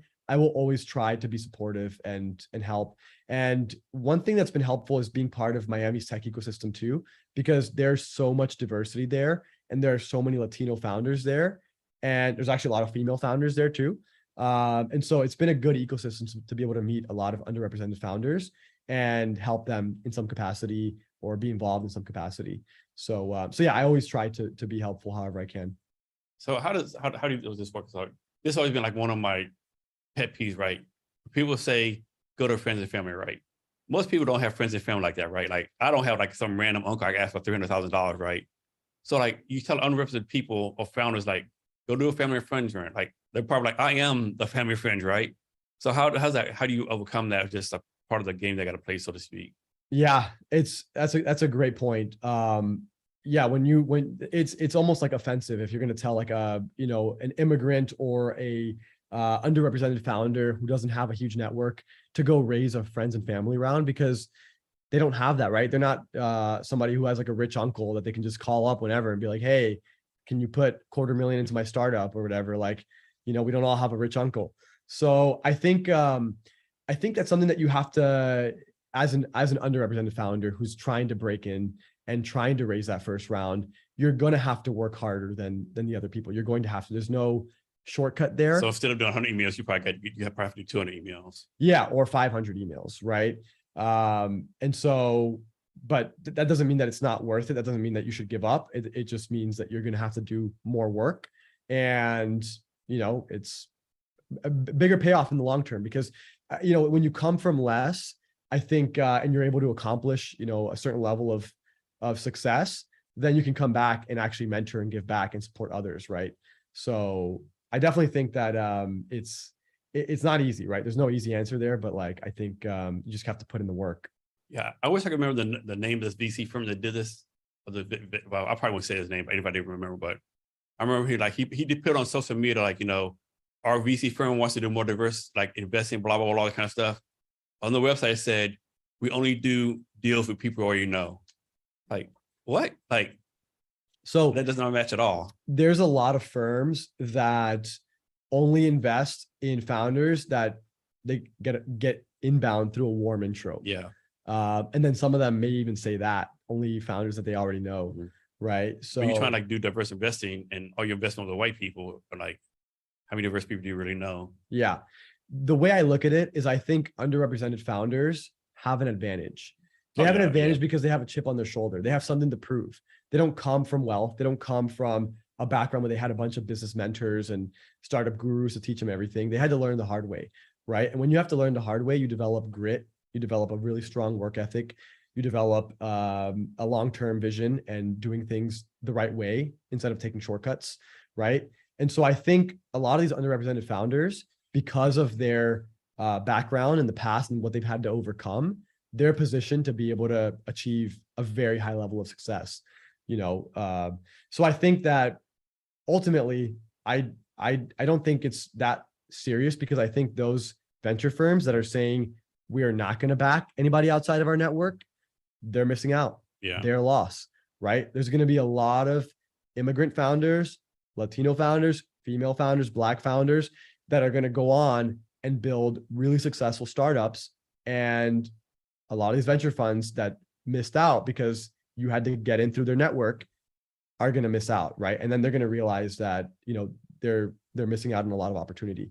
And meanwhile, you're going to have other fund managers and angels that are willing to back those people that are going to make great returns, and then can go back and invest in more and support more.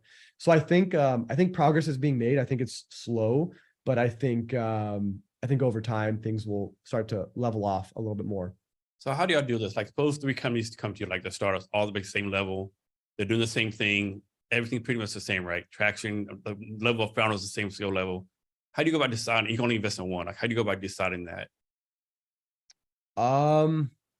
That's a good question. So ultimately, because we're investing at the pre-seed stage, it's all about the founding team. And so we would spend a lot of time getting to know the founders. We're not going to say like, oh, this founder is Latino, we're going to invest in that one, right? We need to get to know the founders. We need to understand, what are their stories? Why are they building what they're building? Do they have a high level of grit? Are they willing to operate and work in a capital efficient environment? Are they resourceful? Can they do a lot with a little, right? So these are the things that we're going to look for. And we're not going to make a decision based off, this person's skin color or this person's, whatever it is, whatever background they come from. We're going to make a decision based on who we believe has the highest merit, or who has the highest potential to build that particular startup. So yeah. And so y'all invest like government startups, right? That do government work. Government tech. Government Yes. tech, right? And so how does the SBIR process play in what y'all do? Like, if a tech startup came to, I had an SBIR award to them, does that give them a legs up on you? Or like you have to do the SBIR? Yeah, so we don't typically get too involved in helping them with the SBIRs. We have other resources that we can point them to that could help them a little bit more with that. But this is a really good way for GovTech startups to get non-dilutive funding. And a lot of our portfolio companies have gotten SBIRs or SBIRs. So I think it's a great opportunity. I think it's great that the government is doing this. And yeah, I mean, it's complementary. It's not competitive in any way with what we're doing because it's non-dilutive funding. So it's not like the cap table is getting messed up. It's not like we're being diluted in any way. It's just giving them more runway. It's giving them more resources to build or to optimize product. So yeah, a lot of our portfolio companies have gotten the SBIRs, and it's been really helpful. So for your firm, you're in Miami. Is it Chris or Christopher? Christopher, yeah. Christopher's in Seattle. Yeah. How does that even work? Like, it's like talking about remote, like you're the opposite sides of the country, right? How does that work? It's for like doing deal flow, like doing the whole thing. I mean, y'all take remote work to the extreme, I think. Yeah, I mean, I think it's actually complementary in some ways because we're able to tap into different ecosystems. I see so much opportunity in Seattle's ecosystem, and I want to be a part of it, like for forever, like not just like 1 year, 2 years. Like we will always have some type of presence in Seattle because I see the level of talent here, and I think that there's a lot of opportunity here. So given that I'm going to be back in Florida for 9 months of the year, Christopher can be here in Seattle and still work this ecosystem, right? And as a new firm, this is very beneficial for us because we're able to have a bigger reach. We're able to get deal flow from different ecosystems. We're able to have a bigger presence. We're able to find investors, mentors, and advisors for our companies in different ecosystems. And we talk very frequently. I mean, that's the thing about our firm is we're very lean team. It's just 3 of us. So Christopher is our venture partner. We brought him on about 9 months ago. And then it's me and my co-founder and co-managing partner, Justice, who's in Cleveland. And between the 3 of us, we can work different ecosystems but we're all very close friends. And so that definitely helps. We're all on the same page. We have a similar vision. And so we actually talk very frequently. So we're usually, regardless of whether we're in the same city or not, we're usually having sometimes multiple calls in one day, but definitely at the very least, multiple calls per week. And if you can't answer this question, that's understandable. But when someone comes to you and try to get money from y'all, do all 3 of y'all have to agree? It has to be a unanimous choice? Is 2 to 1, or does one person say, oh, we're going to invest in this company? Or is it like unanimous? So it is, it's unanimous, but it's between 2 of us. So between Justice and I. So we're the ones making the final investment decisions, and it has to be unanimous. And so the way we look at it, and we learned this from one of our mentors, who's also one of our investors in our fund, Darren Cook. He was a co-founder of Infinite Energy, which was the largest natural gas retailer and supplier in Florida. They actually scaled the company to $600 million in revenue a year. And then they sold it to Gas South, which is now the largest in the Southeast United States. And Darren Cook told us when him and his co-founder, Rich Blazer, were building Infinite Energy, that any time that they had to make a tough decision, no counts as two answers, as 2 votes. And so the idea is that the person who believes in this, or the person who thinks that we should do this, needs to be able to convince the other person that this is a good idea, or that this is a good decision, or that this is a good investment we want to make. And so no counts as 2 votes, yes counts as 1. So in a way, it's unanimous. Yeah. That's interesting. That's an interesting concept. Vote no is 2. Yeah, I actually like that. Yeah.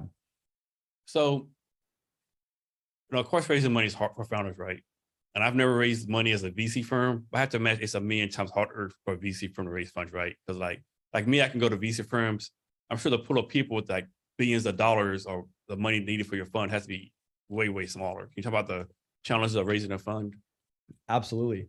It is an incredible grind. It's as a start, you hit the nail on the head. As a startup, you go to VCs and you go to angels to raise capital. But as a VC, you raise capital from LPs, which is limited partners, it could be anybody, right? It could be friends and family, but it could be a lawyer. It could be a startup founder. It could be another VC. It could be anybody, really. So what happens is that you have such a big pool of people, and then you have to kind of figure out, you can't just try to go after everybody, because at the end of the day, the majority of people are going to tell you no. So you have to narrow in on an approach. And so yeah, I think in the early days, that's what we try to do, is try to go after everybody. And it was a huge grind. And then now we have a strategy that's working. So the majority of the LPs in our fund are actually University of Florida alumni. And because they see the opportunity, the same opportunity that we see, we're the only venture fund based in Gainesville, Florida. We're the only venture capital firm actively running programs on a consistent basis at the University of Florida.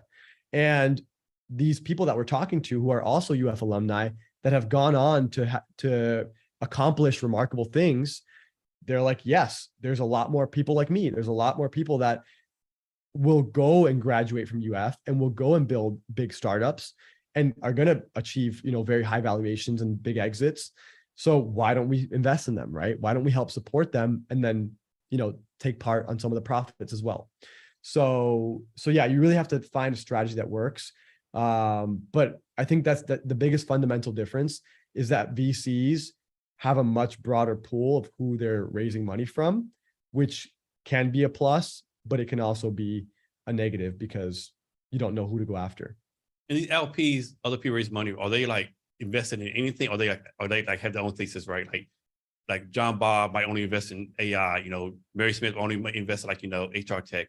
Oh, they have a great opportunity to invest in great opportunity. Yeah. So it's interesting because going back to the idea that LPs could be anybody, there's a lot of LPs in our fund that have never invested in a venture fund before. So some of them, they're investing in you. They're investing in the fund manager. They're investing in the GPs, the people, which is not too dissimilar from investing in an early startup, right? And then there's others that are more experienced, that have made fund investments and have their own thesis around what they look for in a fund, right? So some of them are like, we've talked to some that are like geographically focused, right? They want to have, one person, they want to have multiple funds in like the West Coast and maybe some in like the Midwest and some in Southeast.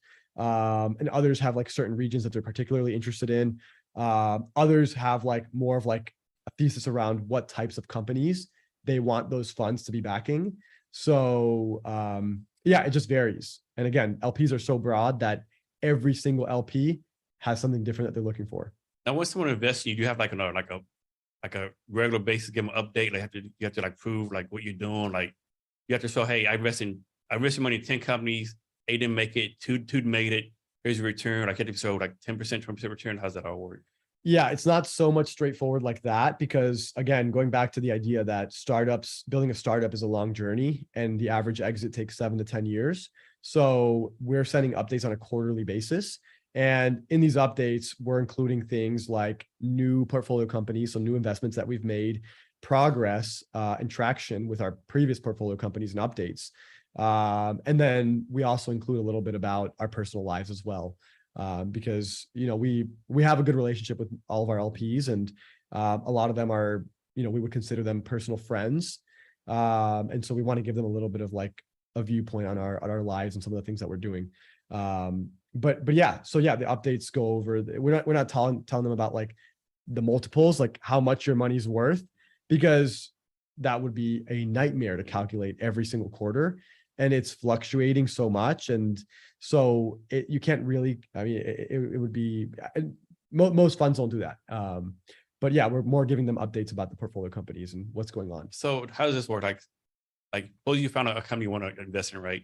You have to go and like tell the LP beforehand, or bring back a question. Like, has there ever happened where like you invest in a company, right? And you get an update and the person came back and say, you know what? I don't want to invest in that type of company. Like, because of like, cultural reasons or political beliefs or they believe, like, has that ever happened? No, because you need to set the expectation up front. So when we take a new LP into our fund, we make it very clear up front that they're not going to be partaking in the decision-making of the investments, that me and my co-founder and partner Justice are going to be making all the decisions around which portfolio companies we want to invest in. So you have to set that up front, the expectation up front. What if somebody said like, I'll make this up. Well, you ask someone for $10 million and they say, well, I'll give you $100 million, but I won't be involved in the decision-making process. We have had similar, maybe not at that scale, but we've had similar situations previously. We've had somebody, offer us a big sum of money, and somebody that we actually have a lot of respect for and is a great person. And we have turned that down. So that's your like I won't call it a red line in the sand, but basically like your line in the sand, so to speak. Yeah, here's the thing. Like we're taking the hard path. We're building our own firm. We're doing the hard work. And to go this route, to go back to having what I would consider, or in a way, like having a boss, yeah, right? It would be a boss, yeah. Yeah, like I'm a horrible employee. Like this is why I never wanted to work for somebody else, and why I haven't worked for anybody else since my college internship, right? So the last thing that I want as we're making progress and building our firm is to go back to having a boss, right? And me and my partner Justice, we met at the University of Florida back in 2016, and we instantly became best friends. We were friends long before we started our accelerator, long before we started our firm. And so we aligned very well on a lot of things. Like in one way, like we're at the same exact stage in life. We have a very similar vision for what we want to build. We're both 28 years old, and yeah, we're really on the same page. If we were to bring somebody in that has a large amount of wealth and is going to put a lot of money in, but wants to be part of the decision-making process, that could get really sloppy and messy in a lot of ways. It's almost like a startup, bringing someone for $100 million and they give the rich guy like 75% of the company, right? Yeah, it's the whole idea that I don't know if you've heard this quote or analogy, but it's the analogy of like raising capital, where like you pick up a hitchhiker. It's like picking up a hitchhiker, handing them the keys, or they take the keys of the car and then they kick you out of your own car. Yeah, right. I've heard that. Yeah. So yeah, it's similar, and eventually, as we grow as a firm, we're definitely going to bring on more partners, without a doubt. As we grow, we're going to need to bring on more partners, and we're going to need to bring on people that have other strengths that Justice and I don't have. But we're not there yet. We're like to compare it to a startup, we're in the seed stage of a startup, I guess you could say. From your point of view and your perspective, what makes someone like a good or even great venture person? I think a very high sense of curiosity.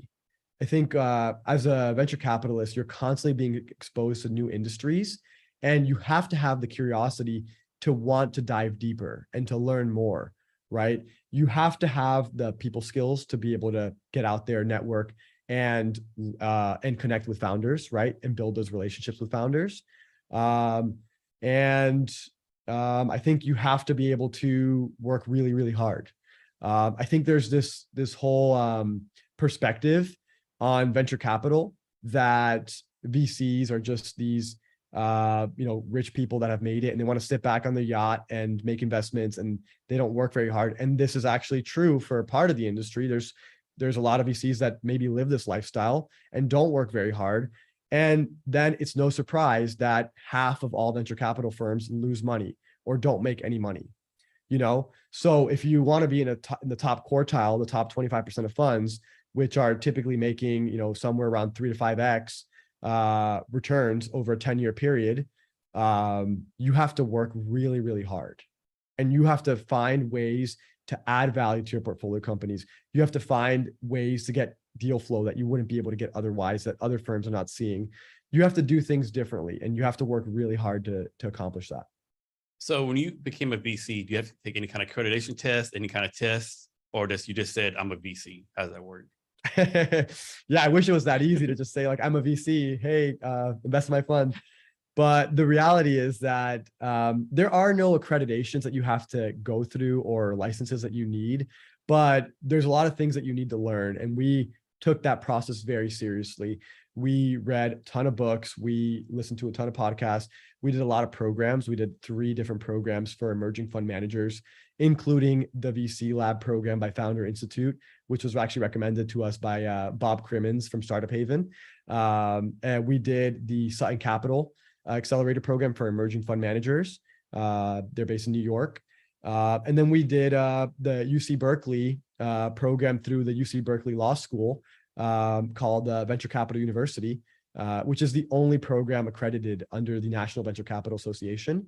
And again, it was all in the name of learning and preparing ourselves, because if we're going to be managing somebody's money, we better be well prepared, and we better be confident that we can get them a good return. And so those were some of the things that we did to prepare ourselves. But arguably the most valuable thing that we did to prepare ourselves is we actually went out and reached out cold to other GPs at established funds to interview them. And we actually interviewed over 60 VC fund managers and GPs. So quick question, of the people you reached out to, what percentage said, yes, I'll talk to you? I don't know the percentage, honestly. But we reached out to so high. many. Was it a high percentage or low percentage? It was probably somewhere around like 30, maybe like 20 to 30%. I mean, if you compare the open email rates, that's a pretty good percentage. That is a pretty good percentage. And it's because, we weren't really asking for anything crazy. We're not asking them to invest. We're just asking them, hey, we want to learn from you. And so we were able to talk with like people who are incredibly successful. We actually, I spoke with Gary Tan, actually, who's now the president or YC, right? Or CEO, president, Y Combinator. I spoke with Tim Young from ENIAC Ventures. They backed I believe 13 unicorns or more. And I spoke with a local VC here in Seattle, which I recently met for the first time in person. So Timothy Chen with Essence VC. Yeah, he was on the AI thing we went to, right? He was, yeah, Yeah, exactly. when OneSixOne Ventures did that AI thing. Yeah, he was there. So he just raised, I believe it's his second or third fund. I think it was third fund, 27 million. It was just announced like 2 weeks ago. And anyways, we spoke with him like again 2 years ago when we were first starting our fundraising process, and he was super helpful. So like there were so many people that like that we just reached out to. We're like, we just want to learn from you, and they gave us some time. And over time, we started to see common patterns, common notes. And then also you get a lot of conflicting advice too. Oh my God. You get so much Oh my conflicting God. advice. It's And ridiculous. so over time, we started to refine our own thesis, Yeah. our own vision for what we were building, because we realized that there's not one size fits all. There's not one vision. Everyone has their own journey. What works for what works for you might not work for me. All that kind of stuff. Right. And I think one thing that's really helped us as emerging fund managers is breaking into the industry from a untraditional means, right? So coming from an untraditional background. So there's the majority of VCs, or not the majority, but I think I would say actually, I think the majority of VCs came from a background of starting a startup and then exiting and then getting into VC, right? But coming from an outside perspective kind of gives us this a different way of looking at things. And we're willing to try things that maybe other VCs are not willing to try. We're willing to do things that other VCs are not willing to do. We probably put on more events than any VC firm of our size. Any VC firm that's on fund one that has 2 founding partners, 2 GPs, and that's it. I guarantee the majority of them are not putting on as many events as we're doing. And the thing is, even a lot of larger firms are not doing events. And the thing is, it's a lot of work. Oh yeah. It's a ton of work. It takes money, it takes time, and the logistics of event just by itself. Yeah. But for us, the way we look at things is everything that we can do in the name of supporting our portfolio companies and getting access to quality deal flow, right? And so this is what led us down this path. And also, by the way, VC firms, the way they make money in the short term is off a 2% management fee on the AUM. And so we've just deployed our first $1 million. And so 2% off of that is not a lot to be able to pay the bills and pay expenses and pay for events.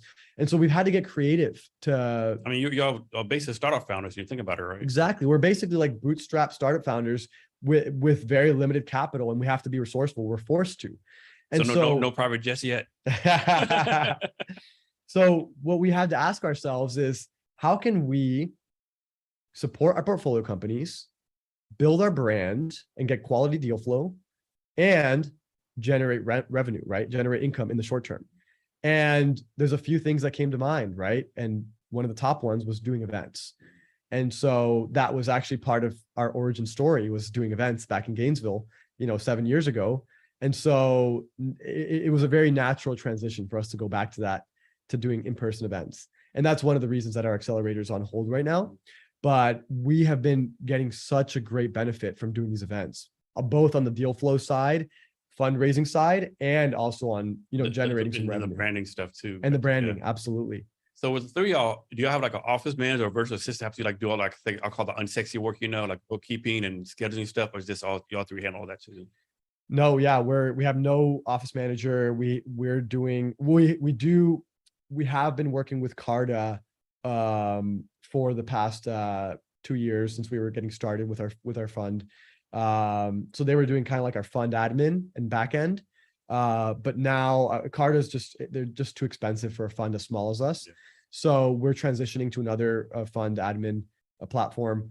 But yeah, so we're not doing everything, but we're doing a lot. We're doing the majority of everything. So which is kind of like an early startup in a way. You're kind of doing everything. And how many startups have y'all actually invested in so far? We have now made 10 investments.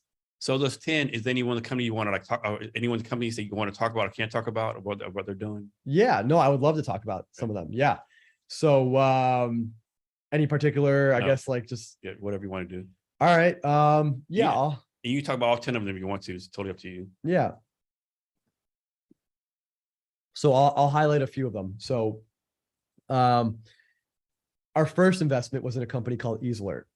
And Blake Richardson, the founder of EaseAlert, his father was a firefighter for over a decade. And his father would come home stressed all the time. And he said, got to do something about this. Firefighting is a stressful job, but it doesn't have to be this stressful. And so started doing some digging. Anyways, he came up with this product, Ease Alert, which is a smart wearable device that gives a gentle vibration 1 to 2 minutes before the alarms go off at the station, before the tones go off, to help ease firefighters into the emergency. So a lot of people don't know this, but the leading cause of death in the line of duty for firefighters is actually a heart attack.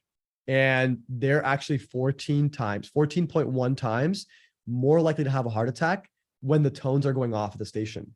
So when you really sit back and think about this, more firefighters are dying, are being killed by the alerting method being used than smoke and fire. Like, this is crazy. So this is what Ease Alert is solving. And they built a wearable device. It's patented. Patent says for first responders. So they're starting with firefighters, but ultimately they're going to expand to potentially EMTs, police, SWAT, special forces, maybe military. So there's a lot of different use cases there. So yeah, Ease Alert is one of them. They are now working with the MacDill Air Force Base in Tampa and the fire department there. So another one, I'll highlight our most recent investment. So it's called Holocron Technologies. And basically what they're doing is they're using AI to trace and track science and technology developments on a global landscape. The founder was ex-national security at the White House, and the Department of Defense they actually put out a statement about 6 months ago or 8 months ago that they're looking for technologies to help them keep track of different technology and science developments on a global landscape. And so this is what they're doing. And they just raised a pre-seed round, 1.5 million. We were the last money in the round. The round was co-led by OneSixOne Ventures, which they're ex-CIA operations officers, and Winklevoss Capital, which, for those of you who don't know, the Winklevoss twins were co-founders of Facebook in the early days. So yeah, that's one of our most recent investments. And then I'll highlight one other one. So Area has built a platform that allows college campuses and transport hubs to track the flow of traffic using nothing but smartphones and Wi-Fi access points. So without any hardware at all, IT and security teams can have a heat map that shows patterns and shows the flow of traffic on a daily basis, minute by minute, in real time. And so the main use cases are for emergency response planning and resource optimization. And we invested in their pre-seed round when they were actually still pre-product. And that company actually just closed they did a pilot with the MTA in New York City, which is the largest transit hub in the country. And now the MTA actually just moved forward with a full contract. And so they just got a 3-year contract with the MTA. And now they're about to start raising their seed round. So very exciting stuff. The companies you're working with. Very exciting. Yeah. So of course, don't tell me the details, but the companies you have coming up, right? Like, are they like government tech, SaaS? Like what's the portfolio of companies you're looking at? Yeah. So we invest at the pre-seed stage, and we invest in enterprise software and government tech startups. Particularly, we're interested in dual use tech. So this is startups that can sell to both government and enterprise. So the reason that we're interested in this is that a pretty narrow niche? It is. And we're not exclusive to that. Anything that's enterprise software or government tech can qualify, but we're really interested in the dual use too. And the particular reason for that is, if you were building an enterprise software company about 3 years ago, anybody, you could have raised money from anybody. You could have gotten up to 100K or 1 million ARR, relatively easily. And the times have changed, right? We're in a different market today. Enterprises are cutting spend. They're laying people off, and it's no longer as easy as it was to close them for a contract. Whereas government, if you're selling to Department of Defense, they're throwing money around right now, right? They're investing pretty heavily right now. So I think for us, this is a hedge, right? If we're doing both, it's a way of diversifying in a way. And then for dual use tech, if we're investing in dual use, those companies have a larger TAM and they're more recession proof. because if the enterprise side is struggling, well, they got the government side. If the government side is not picking up, they got the enterprise side. That's smart. Yeah. So of your 10 companies, what do you expect out of the founders? Like, you expect monthly updates? Like, what are their, do you get any requirements they have to give to you in your team? Or like, how's that work? We don't expect monthly updates. We expect quarterly updates by email, but we actually are pretty hands-on with our portfolio founders. So going back to the idea of like coming into venture capital from an untraditional background, one of the things that we do that very few VC firms do is we actually do a monthly call with all of our portfolio founders in order to keep track of progress, but also see what they're struggling with and how they can be helpful. So obviously not all of them opt into that. We give them the option, but some of them choose not to. But again, the whole idea is we're really hands-on. And so we're constantly speaking with our portfolio companies, seeing how we can help. But the biggest thing that we expect from them is to give us quarterly updates and to be obsessed with what they're building. How do you convince a founder to give you bad news? No one else wants to give them bad news, especially someone who gave them a lot of money. So how do you convince them to give you the bad news when something goes wrong? Well, you don't really convince them. It's all about the relationship. And so if you have a relationship that they know they can trust you, and they know if they come to you with difficult news, that you're going to respond in a way of problem solving versus judging and reprimanding or disciplining, then I think that you'll have that trust where they're going to want to come to you. Sorry, give me a second. Sneeze. No worries.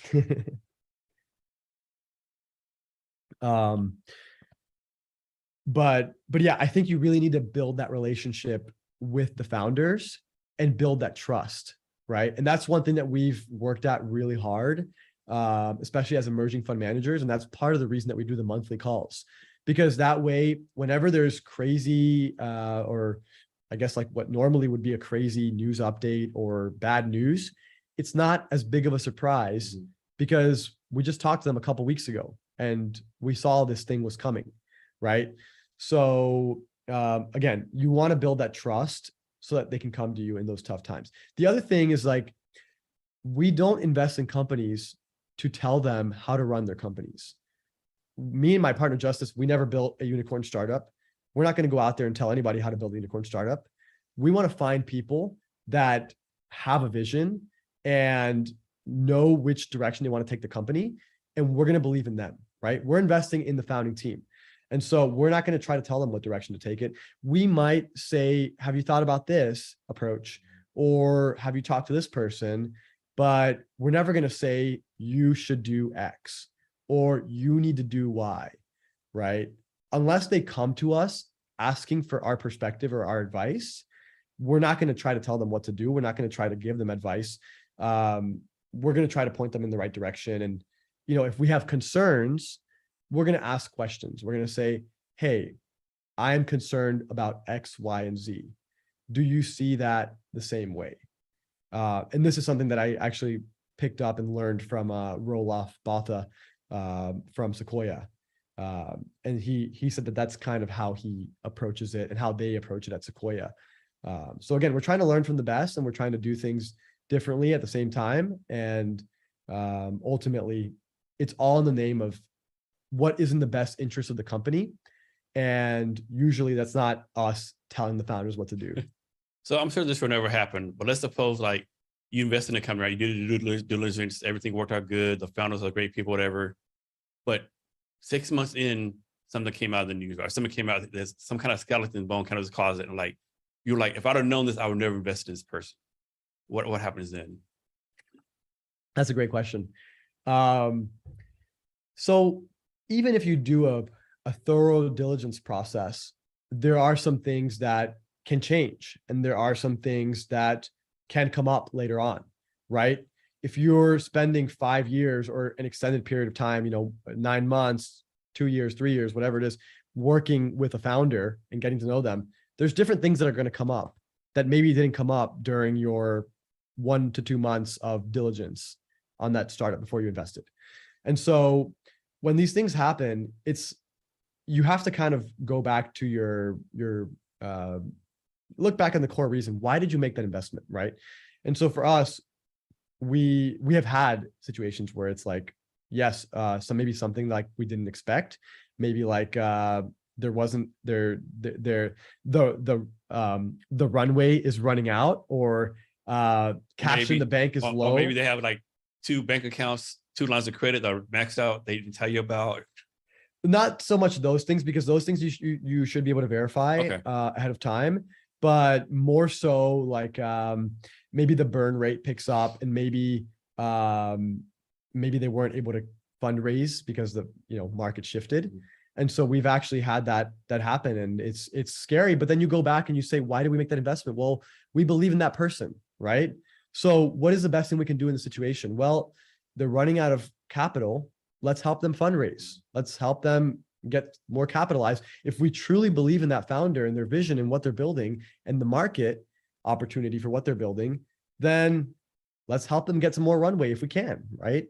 And so we actually had a situation similar to this. So there's an investment that we made in March of last year, March of 2022. And in March of 2023, we had a call with the founder, and he told us that, well, I've got 1 month of runway left. And this is one of the founders that we don't have the monthly updates with, monthly calls with, because they chose not to opt into them. But again, we believe in that founder. We believe in what he's doing. And he told us, by the way, he just closed a really great pilot at that moment. So he's got some good traction, but cash is running out. And so we said, all right, we're going to do whatever we can to help.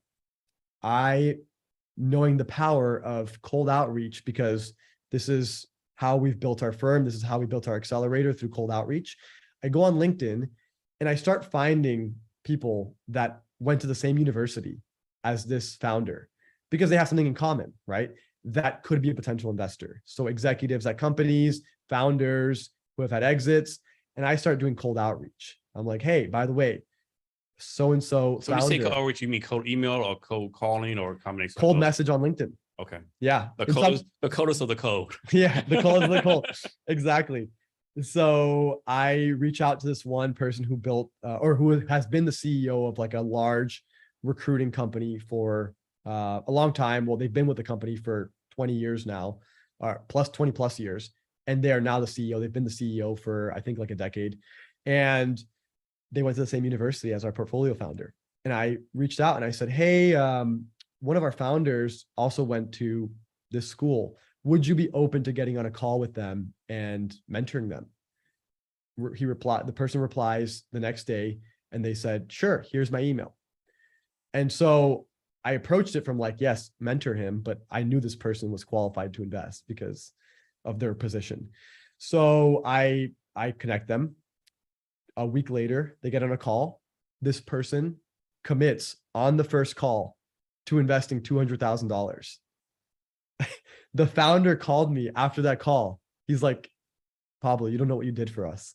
He's like, the person that you connected us to just committed to investing $200,000 into the company. 2 weeks later, they closed. Mm-hmm. And so that gave them, several months more of runway. And now they've been able to raise more capital. And now they just closed a really big contract and they're doing great.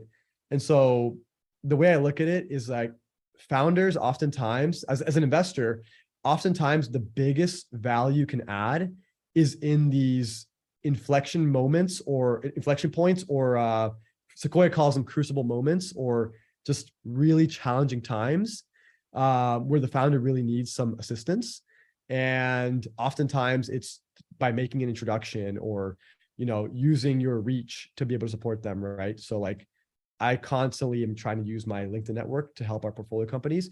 And sometimes some of them are trying to hire somebody and we'll make a post about it and, whatever else. But yeah, I think that's, one of the ways that you could really make a difference for a portfolio company in a way, or that's one of the ways that you could really help a portfolio company without, telling them what to do in a way. So how about this one? Suppose you have a portfolio company, right? Again, I'm getting this whenever happened, but like all the tea leaves say this company's gonna fare right. Like the traction is bad, stuff is going bad. There's no, like it'll take a miracle for them to make it right. When do you say, hey, startup founder, we might need to think about shutting this down and having you do something else? So Or was that basically the founder decision and you just stopped to support him? that's a good question. And so I am not qualified to answer that because I haven't had that yet. I haven't had to deal with that yet. I'm going to at some point. I believe that ultimately it's the founder's decision, right? We're investing for the life cycle of the company. We're not investing to try to pull out on secondaries in the second round, in the Series A or Series B. We're investing for the life cycle of the company, until there's an acquisition or IPO. So we're not going to tell them like, hey, things are not working out. You need to shut this thing down. We're never going to ask a founder like, hey, shut this down and return, part of our funds back or whatever. I know some funds that do that, or I've heard of funds that do that. But no, again, we believe in the founder, and I think we'll leave that choice to them. So you talk about mentorship a lot, talk. So who are your mentors? Yeah, I've had a lot of mentors. My biggest mentor is a guy named Marty Schaffel, and he graduated from the University of Florida in 1979, I believe, or he was actually kicked out. And he started his first company around that time. So his company was AVI SPL. He built it to be the world's largest integrator and distributor of audiovisual equipment. They worked with the Department of Defense. They worked with Disney. They worked with some of the largest companies in the world. And they sold for multi-nine figures. And when he sold the company, he was 100% shareholder in the company, which is almost unheard of for a company of that scale. This is very, very rare. And by the way, he bootstrapped that company. He started it with, I believe he had $2,000 in his bank account. He was living in a $400 a month apartment and had nothing to his name, basically, besides that. So yeah, it's very rare to meet somebody of that caliber. I'm blessed and very fortunate that I had the opportunity to learn from him. He still is actually to this day a professor at the University of Florida. He donated $1 million to UF, and he runs his class the way he wants to run it. He told UF, he's like, I don't want you to pay me, but let me run my class how I want to run it. So he has like an application process. You have to apply to get into his course. And I took his class. It was life-changing for me. I cannot stress it enough. Like just a couple of weeks of being into his course. And by the way, I can't say that we would have ever built OneSixOne Ventures if it wasn't for him, because just about 3 weeks into that class, we got together for some cigars on the rooftop of a hotel in town and a couple of drinks. And it was just me and a couple of my student entrepreneur buddies who want to learn from this guy. And we're talking and we're having some really inspiring conversations. And he says, I got to bring you guys to Tampa to this event that I do. He said, I started this event called the Empty Bottle Club. And we're like, really? Tell us about it. And he says, well, a couple of years ago, one of our really good friends had a big scare with cancer. He was diagnosed with stage 3 cancer. And he called me on the phone and told me this, and I didn't know how to react. I was speechless. And I got off the phone and I called up a couple of our other really good friends. And I said, hey, so-and-so has stage 3 cancer. When he recovers, we need to get together on a regular basis. We got to take all these super expensive, fancy bottles of whiskey, wine, bourbon on our shelves, and let's enjoy them together, because otherwise we're going to pass away. Our kids are going to empty them or sell them or give them away or drink them. So let's enjoy them, and let's enjoy the company of each other while we're still here, while we still have that time. So they started the Empty Bottle Club in Tampa. They would get together. They still do it to this day, but it's become very private, very exclusive. And it's all of these individuals that have achieved remarkable things, like 9-figure companies, like the founder of like Coast Dental, which has like over 200 dental practices in the country. Executives from like some of the largest hospitals in Florida. There's like presidents and CEOs of large banks in Florida. These are just all people who have achieved, a lot of them have had 9-figure exits. And so we're sitting on this rooftop and he's telling us about this event. And we say, wow, we would love to go. Next thing you know, 2 weeks later, we're driving down with Marty to go to the next Empty Bottle Club in Tampa. And at the time, we were like 22 or 23 years old. And all of a sudden, we're in this room with some of the most accomplished people in Florida, You were like, in the what US, am in the world. what am I doing here? Like, how did this even happen? How does this even happen? Yeah. We're talking with people and we're just mind blown at the things that they've accomplished. And we got back to Gainesville and we felt so inspired. We said, you know what? We need to do something about this. We can't pretend this didn't just happen. Oh, yeah. So we said, let's create the Empty Bottle Club of Gainesville. And that was the origin of OneSixOne. Okay. So we started doing these monthly events. And the whole idea was, let's get together, let's share some good times with other young, ambitious people that are trying to build stuff, right? So it was different. We didn't have this network. We couldn't bring in all these 9-figure guys, or guys and girls, but we could invite all of these young entrepreneurs who were hungry and wanted to build things. And so Marty would always come to our events. And over time, he would always bring guest speakers for his class that were super high caliber. And we would bring those guest speakers to our events. Okay. And so next thing you know, our events grew quite a bit. And after 2 years of doing these events, we actually, so we started hearing that, or we started feeling like the name was kind of prohibitive in some way, or was kind of limiting the potential of our organization. We had even though it was called Empty Bottle Club, it wasn't about drinking. I mean, obviously we would drink at the events, but like, it wasn't about that. And some people might think that it's all about that. So then we felt weird inviting like city officials and university officials. And so we said, we need to rebrand. We want to help startup founders. And Empty Bottle Club is not a good name for that. So we said, all right, let's get together for dinner. I mean, that's a good name for a college club though, right? Yeah, maybe. Yeah. So we got together for dinner and we had a 4-hour brainstorming session over dinner. And in the beginning, there was 5 of us. It wasn't just me and my co-founder, Justice. It was 5 of us, all best friends. A lot of us are still really good friends to this day. And we got together at one of our buddies' houses, one of them, Son, and his name's Son. And so we're just brainstorming our different ideas, like throwing out names and, what should we name this thing? And the name, or somebody says, what if we named it after a ratio, like, or a number, like, and then somebody says, what about like the golden ratio? Okay. Yeah. And then we say, oh, that sounds interesting. We look it up. We're like, oh, okay. So the numbers are 1.619, all these other numbers. We're like, so 161. And we started thinking, we're like, interesting. Okay, this could be something. And then we're like, all right. I say, after talking it out more and more and more, by the end of the night, we said, all right, let's go ahead and say this, unless in the next like week or two, we come up with something better.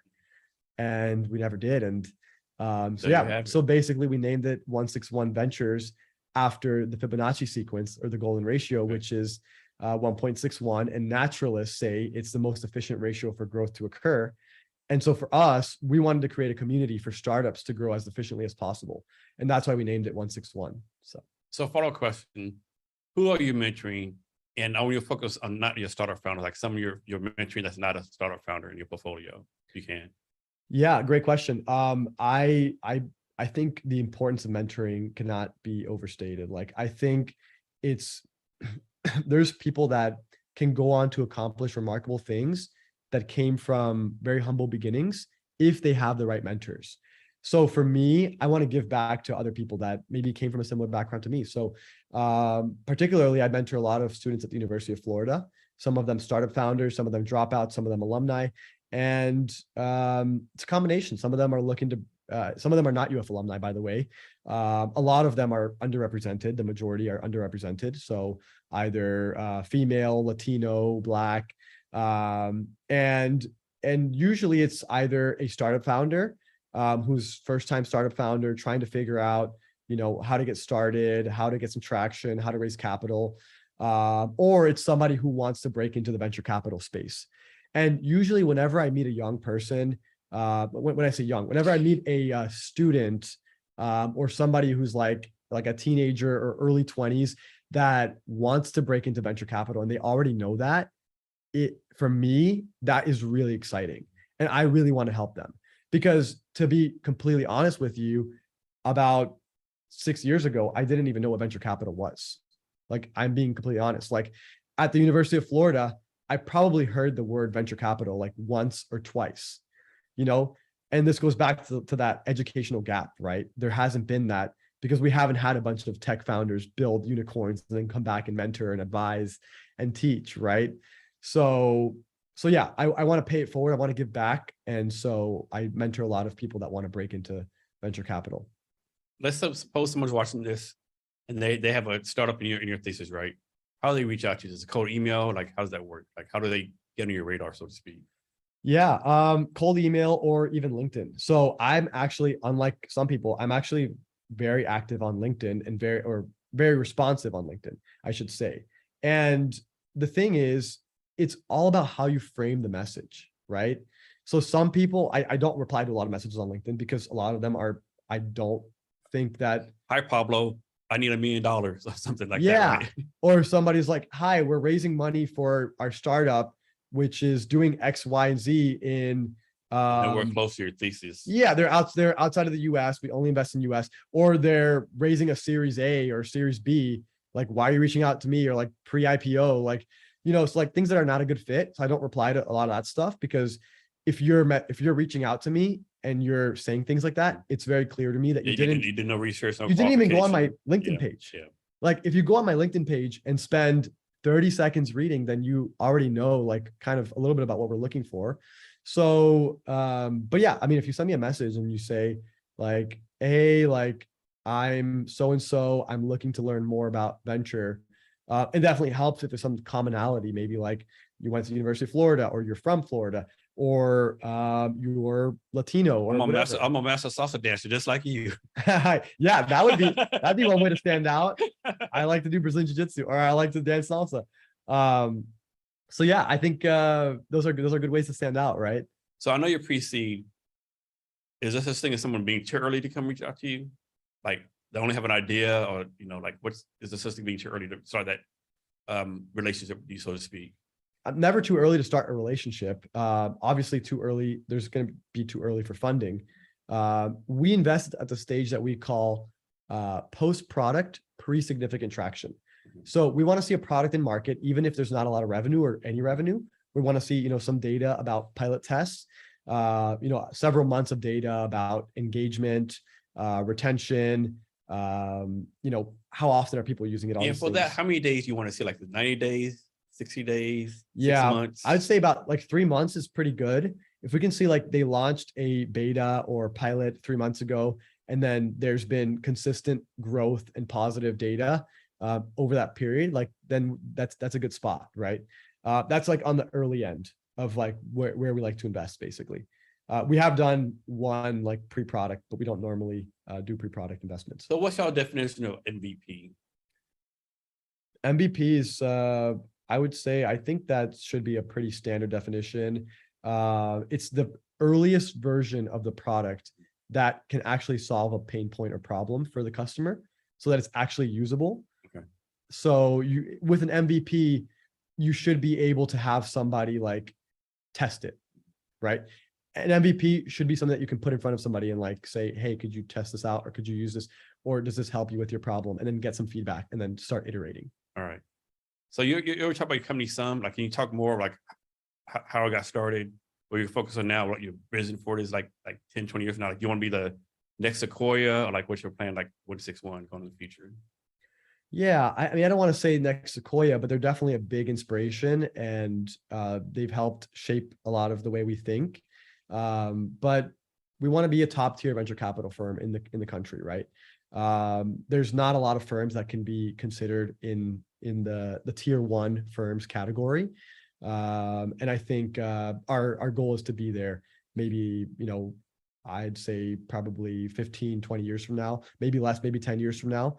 Even though that's ambitious, but yeah, our goal is to be one of the firms that can bring the most value to our portfolio companies. And we want to do that by thinking differently, by taking a different approach, by doing the things that other firms are not willing to do. My mentor, Marty, that I told you about, he would always say this one quote, which is actually very simple. And he would say, successful people are willing to do the things that unsuccessful people are not willing to do. And it sounds so simple, but it's actually so true. And so we're willing to do things that other VC firms are not willing to do. And I think that that's going to give us a competitive edge. But again, we are so early on. And so 20 years from now, if I have to take, a guess, obviously this could be really far off the mark, but we'll be raising our, I don't know, 7th or 8th fund at that point, maybe sixth or 7th fund potentially at that point. And we'll be backing, I can't say that we'll be backing the same type of founders or same type of companies that we're backing today. Our thesis might change and we might go more broad or more narrow based on the data and what we learn over the next decade or two. But we will be backing, the goal is to be backing the best founders, world-class founders, and adding as much value as we can to them, and being one of the firms known for adding the most value. So I can't think of a better term, but is there like some type of Yelp where founders can rate VC? Some kind of platform where people can say, hey, I had a good relationship with this VC. I didn't have a good relationship. There's not. So this is basically like word of mouth for founders that So communicate about VCs. Y Combinator has like an internal platform where they actually do rank VCs and investors and angels. I believe it's called Bookface. And it was built by Gary Tan, who's now the president of Y Combinator. So they've got something that's pretty interesting. I think long-term, we'll have something internally too.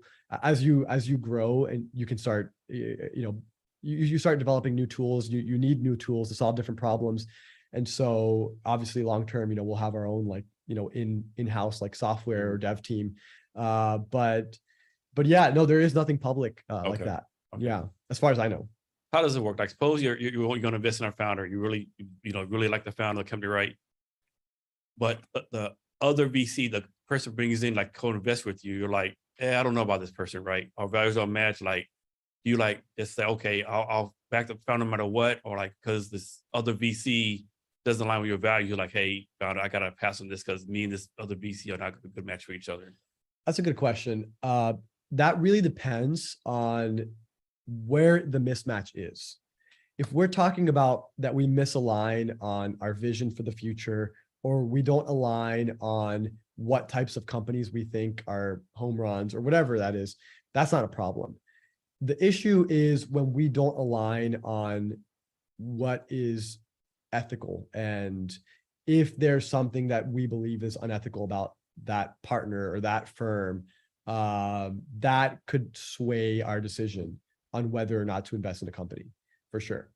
Usually the other investors on the cap table is we always take that into account, but usually there's not like any red flags. I think those are rare situations where there might be. There's definitely like other firms that we have heard negative things about, but maybe not so much on like doing things that lack integrity or unethical, but maybe just so much so that like they waste a little bit of the founder's time sometimes, or maybe they're just not very value add and they say they do, which is a big pool of VCs probably. But in those cases, that may not sway our decision as much, because at the end of the day, we're backing the founder. So of the founders you've invested in so far, do all of them have like one characteristic that drew you to all of them? It's a great question.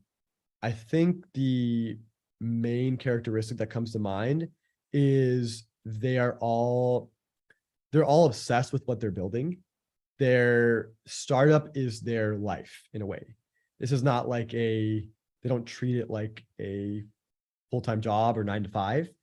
This is their entire life. It's like 3 full-time jobs. Yeah, this is all they think about. They care deeply about the problem that they're solving, and they care deeply about the people that they're solving that problem for. I would say those are the main commonalities, but all very different. Some of them more on the introverted side, some of them more on the shy side, some of them incredible salespeople, some of them incredibly extroverted, some of them incredible public speakers, some of them not so much. But yeah, I would say that's the main thing that they have in common. So your 10 companies, can you break down like how many are solo founders, how many are like co-founders, how many have like 3 or more founders? So we tend not to invest so much in solo founders. I think building a startup is incredibly hard. And we particularly are interested in teams that can build really well. So they have the technical capacity and can sell really well. So they have great communication skills.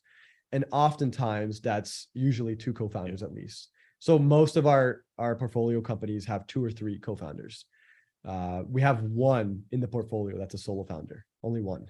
Okay. And why did you choose to back this person as a solo founder? Yeah, so this is actually, her name is Daniela Blanco, and she's the founder of Synthetics, which is a company using AI to optimize chemical processes, to reduce chemical waste.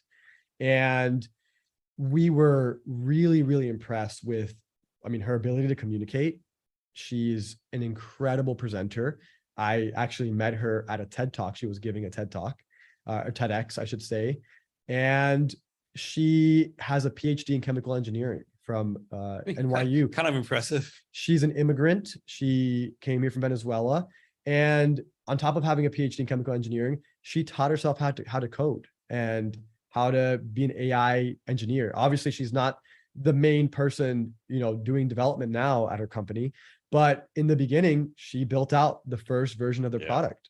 She was a really core part of building that out. And so for us, it checked all the boxes, right? She could build and she could sell. So basically she blew she blew your away then. Yeah, absolutely. Like this person's a superstar right here. Yeah, absolutely. And we just had a catch-up call with her yesterday, and she's making tons of progress, and it's exciting to see. Now, where she's at. Of course, you don't tell her what to do, but you always like tell her, hey, maybe you want to think about bringing a co-founder or bringing some help, or you just like, hey, you got it right now, just run with it. That's a good question. We never really pushed on her to have a co-founder. We thought like, I think we had some conversations about her with it, but we trust her judgment. Again, going back to this principle of we invest in founders we believe in, and we believe that she knows what's best for her company. So we kind of let her run it in the direction that she believes. And so she's brought on a really strong technical team, but has not brought on a technical co-founder, or any co-founder for that matter. Now, that doesn't mean that the early employees are not getting compensated with stock in any way. It's just a little bit of a different role or different perspective. Yeah, I'm wrong. I think one way it might be an advantage having this a solo founder, because you can give more options to your employees, right? So instead, like maybe getting 40% or 45% to a co-founder, you can divide that more to your employees. I think it might be one advantage if you can do the solo founder route. Absolutely. Yeah, 100%. You got a larger option pool. So yeah. So the company you invested in, are they like all over the United States, like pretty like spread out geographically, or like are they focused in like one location? Yeah, pretty spread out. We don't have a geographic focus. We now have 2 portfolio companies in Seattle. Funny enough, one of them relocated to Seattle, and then the other one is a recent investment. And we've got one in Texas, I think one in SF, 2 in New York. So yeah, they're kind of spread out. They're all over the place. We have some in Florida, of course, couple in Florida. So yeah. So from your point of view, how does OneSixOne succeed? We succeed by bringing more value to our portfolio companies than any other firm. Because ultimately, if we want to get into the best deals, the only way we're going to do that is by demonstrating to them that we've been able to do this for our portfolio companies, and we can do it for them as well. So the other thing is that if we can move the needle for any of our portfolio companies, then that's more than 90% of VCs can do for their portfolio companies. Because I think the majority of founders would say that there wasn't a single investor that was absolutely instrumental or that really moved the needle for their company, right? I think it's very few founders that can say that about one of their investors. So I think if we can do that for our portfolio companies, then we can become a tier 1 firm. We can become one of the top firms in the country, and we can get some of the best deal flow in the country, and we can have some of the best returns as well for our investors, for our LPs. So yeah, it's all about working our butts off to be able to support our portfolio companies as much as we can. And of course, the follow-up question, how do y'all fail? How do you not make it, so to speak? Yeah. I guess this is something I haven't given a lot of thought to, because we have like a vision for what we're doing and how we're going to get there, and we're just so hyper focused on that. there's not really a backup plan. So, but I guess if I give it some thought, how do we fail? We fail by not doing proper diligence on deals. We fail by not being able to add value to our portfolio. Because you do have to hit at least a single once in a while, right? A single what? You still, you have to hit a single every once in a while, right? Home run, a single. Exactly. Yeah. You can't strike out every single time. Yeah, VCs operate on the power law, right? And so the majority of returns come from a very small amount of the portfolio. And so we have to be able to get those outliers in order to have good returns for our investors. So yeah, if we're not able to provide a lot of value for our portfolio companies, if we're not able to build our brand, if we're not able to source deals, quality deals, right, and get into good deals that can give us good returns, then that could lead to some challenges with raising another fund or with continuing to move forward. So you talk several times about being a tier 1 VC. Like, who determines who's a tier 1 VC is, tier 2, all that kind of stuff? That's a good question. I actually don't know who determines that. I just know that it's widely accepted that, like, I mean, Sequoia is obviously Sequoia, there, I believe A16Z for sure, and then like Madrona would be Yeah. considered tier 1. So I know that there's like these firms that everybody views in this light that they're, Like, I get money from them. You're yeah, guaranteed to make it, all that kind of stuff, right. And it could be game changing. Like all of a sudden, if Madrona backs your company, I mean, that's going to be featured on the news, and you can leverage that to get contracts, to get, you have more credibility in a way, Yeah. right? It gives you more credibility. So yeah, I don't know who determines who's tier 1. Yeah. I assume it's like the founders, Yeah. and I assume it's something that's not like an overnight thing. It's like you have to have consistently, provided this amount of help to your companies and moved the needle for them and gotten into the best deals and had this many exits or this type of returns for your LPs. So I'm sure there's like a lot of qualifications there. And so you only do pre-seed, correct? We do pre-seed and seed, but we don't advertise that we do seed because we're primarily interested in pre-seed. So if your companies that are with you right now, what's the plan? Suppose they do all the stuff they got to do, and they're going to raise an A round. How do you help them raise an A round? Great question. So we help them raise an A round by building relationships with other VCs that invest, a little bit more downstream. So we have actually sourced deals for a lot of other VC firms in the state of Florida. We've now sourced some deals for some VCs in Seattle as well. And those are opportunities for us to be able to help our portfolio companies, right? We have those relationships. They know what we're about. When we send them a deal, they're willing to take a look at it. And there's no shortcut to that. You have to build a relationship. You have to demonstrate that you can get quality deal flow, and you have to prove that the founders that you work with respect you and they value you as an investor on their cap table. And so we have to work really hard to be able to have that status and be able to get these other firms to respond to some of our and it's also a little bit of a creating scarcity too, right? Yeah. So like we have I told you about the Holocron. Jump on the bandwagon before it's too late. Yeah, exactly. So I told you about the Holocron investment, which was backed by New North and Winklevoss Capital. And we sent that deal to a couple of firms in Florida. And, VCs are busy people. They have a lot of inbound. And even though these are people that we have a relationship with that know us really well, and they know the quality of our deal flow, let's just say one of them did not reply. And about a month ago, it was featured on the news, on the Tampa Bay Business Journal. And the whole article was about like the Winklevoss, like how Winklevoss twins backed this startup. But anyways, as soon as that came out, this VC firm contacted us and said, I'm sure they did. Or not contacted us, contacted that startup and said, hey, how do we get into this round? Or are you still raising? Can we put something in? So again, there's a lot of signaling is super important in this industry. Not so much for returns per se or for quality of deal, but like for a startup to fundraise, like signaling matters a lot if you want to close some funding, if you want to raise some capital. And it's more important than it should be for VCs, for investors. So if somebody's going to fundraise, are they supposed to like make a big announcement? Hey, I'm fundraising now, or is it like they do it undercover? Like, what's your advice on that? Yeah, no. What I usually advise founders to do is be very methodical about your fundraising approach. So don't just go out there and pitch everybody. Don't just announce that you're fundraising. Run it like a process that it should be, right? So put together a list of a spreadsheet of potential investors, do your work, do your research, go through LinkedIn, find 30 to 50 investors, firms and angels, right? Especially if it's earlier stage, you want to do more angels because the likelihood they're going to invest is higher. But put together the spreadsheet and then start sending targeted messaging to each one of those individuals to get in front of them. So no automated email, just take the time, personalize, even though it's going to suck and use time you don't have, you got to do that extra process, right? Extra Yes, step, right? exactly. Yeah. Personalize, make it specific, and don't make it clear that you're fundraising right away.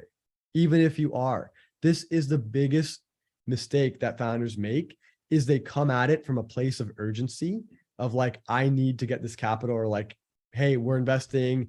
Hey, we're raising this much. Are you interested? No, treat it the same way VCs treat it. It's a relationship game. It's a long-term game. Say you want to reach out to a VC cold, reach out to them and say, hey, I would love to get your perspective on what we're doing. We're not fundraising at the moment, but we will be later this year or in a couple of months. And I'd love to get your thoughts on what we're doing. If you say something like this, this shows a lot of maturity to a VC as a founder. It shows that you're not hungry for the capital right now. You don't need it right now. You don't have that urgency, right? Yeah. If you have that urgency, it's like the VCs can sense it and they get discouraged. They lose the interest. But if you come at it from a perspective of like, hey, we got these pilots going, we have this traction. I'd love to get your thoughts on what we're doing. We're going to be opening up a round later this year, and I'd love to get some advice on how to navigate the fundraising process. That is a great way to reach out to a VC and start building the relationship early. Any founder that reaches out to me with that type of approach, I'm going to respond to, as long as it's like US based, because we don't do anything outside of the US and we won't for a while. But yeah, I think it's, again, be very methodical about the approach, and it's going to work a lot better. When for a founder, like they're not being successful, when if they stop and go back to the drawing board, so to speak? With what? With fundraising. With fundraising. Yeah. So I would say like you need to have a little bit of traction. If it's your first time ever fundraising, you should never like completely abandon operations or growing the company to go fundraise. Because if you're super early on and it's your first time raising capital, chances are the majority of VCs are going to say no. And the majority of angels are also going to say no. So you need to make sure that you're continuing to make progress and traction. And so if a founder reaches out to me and they send me like this, the highlights of like what they're doing and the traction they have, and then 3 months later, they want to pitch me or something, and there hasn't been any update or any progress or nothing new, it's like, I'm probably not going to be interested in having that conversation, or not interested in investing, right? So treat it, again, like a long-term thing, build those relationships. And if it's not working, oftentimes it just means you haven't communicated what you're doing properly, or you don't have enough traction, or you're not taking the right approach to fundraising. So try to figure out what's not working about it. Oftentimes it's the first two. It's the lack of traction and the lack of traction, and then finding people that are a right fit for that particular deal, or communicating it properly. So Pablo, you're doing a lot, right? Yeah. So on a day-to-day basis, how do you make sure you focus on priorities 1, 2, or 3 versus priority number 10,001?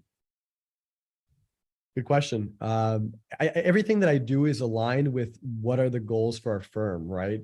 And so right now, as an emerging fund manager, raising fund 1 and getting into our first couple of making our first couple of portfolio investments, the main priorities are fundraising, right? Finding new LPs to invest in our fund, finding quality deals to invest in, and then supporting our portfolio founders. So everything that I do is related to those 3 things. And anything that's outside of that, I try not to allocate too much time to.